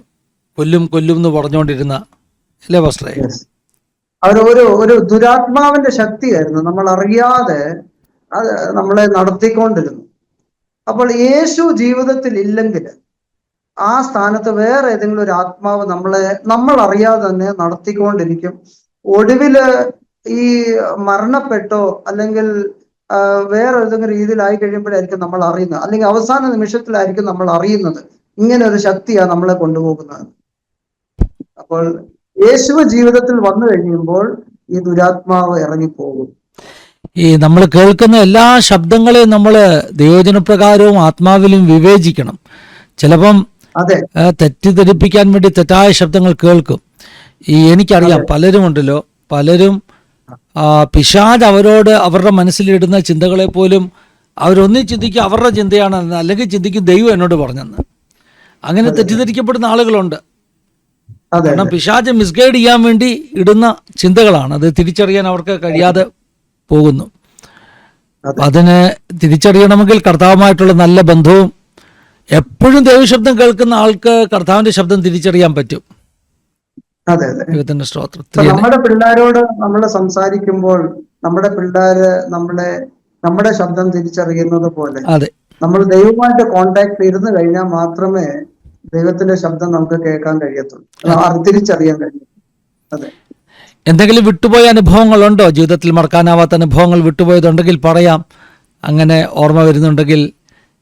ഇല്ല എങ്കിൽ കർത്താവ് നടത്തിയ വിധങ്ങളെ കുറിച്ച് പറഞ്ഞു കഴിഞ്ഞാൽ ഇന്നത്തെ ദിവസത്തിൽ തീരത്തില്ല. കാരണം ഈ ഗൾഫ് യുദ്ധം കഴിഞ്ഞ മാസം വരെ കർത്താവ് വിടുവിച്ച ഒരു കാര്യം എനിക്ക് പറയാനുണ്ട്. പ്രത്യേകിച്ച് ഇറാനും ഗൾഫ് യുദ്ധം നടക്കുമ്പോൾ മാർച്ച് 1-ാം തീയതി ഞാൻ എൻ്റെ സൈറ്റിൽ നിന്ന് തിരിച്ചു പോകുമ്പോൾ അവിടെ നിന്ന് വന്ന ഒരു മിസൈല്, ആമേൻ, ഇവിടെ നിന്നുള്ള ഇന്റർസെപ്റ്റ് മിസൈല് രണ്ടും ഹിറ്റായി. ഞാൻ സഞ്ചരിച്ചിരിക്കുന്ന വാഹനത്തിന് മുകളിലാണ് അത് പൊട്ടിയത്. അത് പൊട്ടിക്കഴിഞ്ഞപ്പോൾ എനിക്ക് തന്നെ അറിയില്ലായിരുന്നു ഞാൻ എന്ത് ചെയ്യണമെന്ന്. ആമേൻ, സ്തോത്രം സ്തോത്രം സ്തോത്രം എന്ന് പറഞ്ഞുകൊണ്ട് ആക്സിലേറ്റർ ചവിട്ടിയത് മാത്രം ഇനി അറിയാം. പക്ഷേ അതിന്റെ അവശിഷ്ടങ്ങൾ വീണത് എൻ്റെ വണ്ടിയുടെ കുറച്ച് അകലെ മുമ്പിലാ അതിന്റെ അവശിഷ്ടങ്ങൾ വീണത്. അപ്പോൾ കർത്താവ് ഇന്നും വിടുവിക്കുന്നുണ്ട്, ഇന്നും കാര്യങ്ങൾ കർത്താവ് ചെയ്യുന്നുണ്ട്. രക്ഷിക്കപ്പെട്ട് കഴിഞ്ഞതിന് ശേഷം, ആമേൻ, രക്ഷ കഴിഞ്ഞതിന് ശേഷം സ്നാനപ്പെടണം. ഇത് വളരെ അത്യാവശ്യമുള്ള കാര്യം. ഇതും കൂടെ, ഈ അനുഭവം കൂടെ ഞാൻ ഷെയർ ചെയ്യാം. കാരണം ഞാൻ സ്നാനപ്പെട്ടത് 4 വർഷത്തിന് ശേഷമാണ്. 4 വർഷം ഈ അനുഭവത്തിൽ വന്നു കഴിഞ്ഞാൽ 4 വർഷത്തിന് ശേഷമാണ് ഞാൻ സ്നാനപ്പെടുന്നത്. അതിന്റെ മെയിൻ കാരണം എന്നെ കർത്താവിലേക്ക് നടത്തിയ ദൈവദാസൻ CSI ബാക്ക്ഗ്രൗണ്ടിൽ നിന്നും വന്നതുകൊണ്ട്, എനിക്ക് ചെറുപ്പനാളിൽ മാമോദീസ ലഭിച്ചത് കൊണ്ട് പറഞ്ഞു ഇത് ആവശ്യമില്ലെന്ന്. എന്നാൽ രക്ഷയുടെ അനുഭവത്തിലേക്ക് വന്നു കഴിഞ്ഞിട്ട്, വീണ്ടും ജന്മത്തിന്റെ അനുഭവത്തിലേക്ക് വന്നു കഴിഞ്ഞപ്പോൾ സ്വർഗീയ പിതാവ് എന്നോട് സംസാരിച്ചു, നീ പോയി സ്നാനപ്പെടണം. അങ്ങനെ സ്നാനപ്പെടണമെന്ന് പറഞ്ഞു കഴിഞ്ഞപ്പോൾ ആദ്യം ഞാൻ എൻ്റെ അപ്പനോടാ ചോദിക്കാം, ഞാൻ സ്നാനപ്പെടാൻ പോട്ടെ എന്ന്. അപ്പൻ അന്നത്തെ മൊബൈലില്ല, അന്ന് ഇമെയിൽ ഒന്നുമില്ല. അപ്പൻ എനിക്ക് ലെറ്റർ എഴുതി 6 പേജിലെ ലെറ്റർ ആണ് എനിക്ക് എഴുതി തന്നത്. അതായത് 3 പേജ് അപ്പുറത്തും ഇപ്പുറത്തുമായിട്ട്. മുതിർന്ന സ്നാനം തെറ്റാണെന്ന് പറഞ്ഞുകൊണ്ട് 6 പേജിലെ ലെറ്ററാണ് എനിക്ക് തന്നത്. അതായത് അപ്പം പറയും, ഇത് വായിച്ചു കഴിഞ്ഞിട്ട് നീ തീരുമാനം എടുക്കാം, സ്നാനം എടുക്കണോ വേണ്ടായോ. അങ്ങനെ അത് വായിച്ചു കഴിഞ്ഞിട്ട് അത് കഴിഞ്ഞിട്ട് പറയും, എന്റെ മുമ്പിൽ വേണം സ്നാനപ്പെടാൻ. അപ്പൊ അത് വായിച്ചു കഴിഞ്ഞിട്ട്, ഞാൻ ആ ലെറ്റർ വായിച്ചു കഴിഞ്ഞിട്ട് അപ്പൻ്റെ അടുത്ത് ഞാൻ പിന്നെ എനിക്കൊന്നും പറയാൻ പറ്റിയില്ല. അതിനുശേഷം സ്വർഗീയ അപ്പൻ എന്നോട് ഇടപെട്ടിട്ട് നീ പോയി സ്നാനപ്പെടണമെന്ന്. അതിൻ്റെ അകത്ത് അപ്പൻ എഴുതിയ ഒരു വാക്യമുണ്ട്, പപ്പ എഴുതിയ ഒരു വാക്കുണ്ട്, എടാ എന്റെ ശവം കിടക്കുന്നിടത്ത് നിന്റെയും നിന്റെ കുടുംബത്തിന്റെയും ശവം കിടക്കണമെന്നാണ് എൻ്റെ ആഗ്രഹം. അതുകൊണ്ട് മർത്തോമ പള്ളിയിലെ കുടുംബക്കല്ലറയൊക്കെ ഉണ്ട്. അതായത് പപ്പ പറഞ്ഞതിന്റെ അർത്ഥം, എന്റെ ശവം കിടക്കുന്നിടത്ത് നിന്റെയും നിന്റെ കുടുംബത്തിന്റെയും ശവം കിടക്കണമെന്നാണ് എൻ്റെ ആഗ്രഹം. ഉടനെ പരിശുദ്ധാത്മാവ് എൻ്റെ മനസ്സിൻ്റെ അകത്ത് തന്ന ഒരു കാര്യമാണ്, അപ്പ എന്റെ ആഗ്രഹം, എന്റെ ആത്മാവ് പോകുന്നിടത്ത് അപ്പന്റെയും അമ്മയുടെയും ആത്മാവ് പോകണമെന്നാണ് എൻ്റെ ആഗ്രഹം. അപ്പം നേരെ ഒരു ടസലായി. ഹല്ലേലൂയ. എന്നാല് 2013 എൻ്റെ അപ്പനും അമ്മയും ഈ രക്ഷയുടെ മാർഗത്തിലേക്ക് വരുവാൻ ദൈവം ഇടയാക്കി. 2003 ജനുവരി 6 ഞാൻ സ്നാനപ്പെടുന്നത്. ഒരു ബാഗ് എടുത്തോണ്ട് നേരെ 150 കിലോമീറ്റർ ദൂരെ തൂത്തുക്കുടിയിൽ പോയി എന്നെ കർത്താവിലേക്ക് നയിച്ച ദൈവദാസനോട് ഞാൻ പറഞ്ഞു, സ്നാനം ആവശ്യമാണ്, എനിക്ക് സ്നാനപ്പെടണം. ആമേൻ. സോ അങ്ങനെ ആ ദൈവദാസൻ എന്നെ കൊണ്ടുപോയി യേശു നീ പറഞ്ഞത് കറക്റ്റാ. ആമേൻ. വീണ്ടും ജനനത്തിന് ശേഷം സ്നാനപ്പെടേണ്ട ആവശ്യമാണ്. അങ്ങനെ അവിടെ പോയി തൂത്തുക്കുടി എന്ന് പറയുന്ന തിരുച്ചെന്തൂർ എന്ന് പറയുന്ന സ്ഥലത്തിന് ആറ്റൂർ എന്ന് പറയുന്ന താമ്രമണി എന്ന നദിയിൽ പോയി സ്നാനപ്പെടുവാൻ ദൈവം ഇടയാക്കി. കാരണം മർത്തോമ പാരമ്പര്യം അവിടെ പൊട്ടിച്ചു. ഹല്ലേലൂയ. ആമേൻ. സ്തോത്രം. സ്നാനപ്പെട്ടിട്ട് അതിനുശേഷം അഭിഷേകം പ്രാപിച്ച് അതും വലിയൊരു അനുഭവം തന്നെയായിരുന്നു. അഭിഷേകം പ്രാപിക്കുക. ബഹ്റിനി വന്നിട്ടാണ് അഭിഷേകം പ്രാപിക്കുന്നത് 2004. ആമേൻ. അപ്പോൾ വീണ്ടും ജനനം, സ്നാനപ്പെടുക, അഭിഷേകം പ്രാപിക്കുക. ആമേൻ. നമ്മുടെ പിതാക്കന്മാരോട് നമ്മൾ ഉപദേശിച്ചത് തന്നതുപോലെ ആമേൻ അഭിഷേകം പ്രാപിക്കണം എന്ന് ആഗ്രഹമുള്ളവരല്ല, സ്തോത്രം, അഭിഷേകം പ്രാപിക്കാൻ അത് ടോപ്പ് പ്രയോറിറ്റി ആയിരിക്കണം. എനിക്ക് അഭിഷേകം വേണം. ടോപ്പ് പ്രയോറിറ്റി ഉണ്ടെങ്കിൽ, ദാഹം ഉണ്ടെങ്കിൽ നമുക്കത് ലഭിക്കും. ആമേൻ. ഇന്ന് ആരെങ്കിലും ഈ സാക്ഷ്യം കേട്ടിട്ട് അഭിഷേകം പ്രാപിക്കാത്ത ആരെങ്കിലും സാക്ഷ്യം കേട്ടിട്ടിരിക്കുകയാണെങ്കിൽ, ആമേൻ, സ്തോത്രം, ആമേൻ, എനിക്ക് പറയാനുള്ള ഒരു കാര്യമാണ്, എത്രയും പെട്ടെന്ന് അഭിഷേകം പ്രാപിക്കുക. അത് കർത്താവ് നൽകി തരുന്നതാണ്. ആമേൻ. യോഹന്നാൻ സ്നാപകൻ പറഞ്ഞതുപോലെ, ഞാൻ നിങ്ങളെ വെള്ളം കൊണ്ട് സ്നാനം കഴിപ്പിക്കുന്നു, എന്റെ പിന്നാലെ വരുന്നവന്റെ ചെരുപ്പിന്റെ വാറ് അഴിപ്പാൻ ഞാൻ യോഗ്യനല്ല, അവൻ നിങ്ങളെ പരിശുദ്ധാത്മാവിലും തീയിലും സ്നാനപ്പെടുത്തും എന്ന് പറയുന്ന ഇതൊരു അനുഭവമാണ്. 21-ാം നൂറ്റാണ്ടിലെ ആമേൻ വിശ്വാസികൾക്ക് ഇതൊരു പെയ്യെ എല്ലാവരും ആ ബ്രദറൻ കൾച്ചറിലേക്ക് മാറിക്കൊണ്ടിരിക്കുക. അതെല്ലാം വിട്ടിട്ട് ശരിയായ ഉപദേശത്തിൽ വരണം. അഭിഷേകം ഇതൊരു തുടക്കമാണ്. അഭിഷേകം പ്രാപിച്ചു കഴിഞ്ഞിട്ട് അടുത്ത ഒരു ലെവലിലേക്ക് കയറുന്നത്. ആമേൻ. സ്തോത്രം.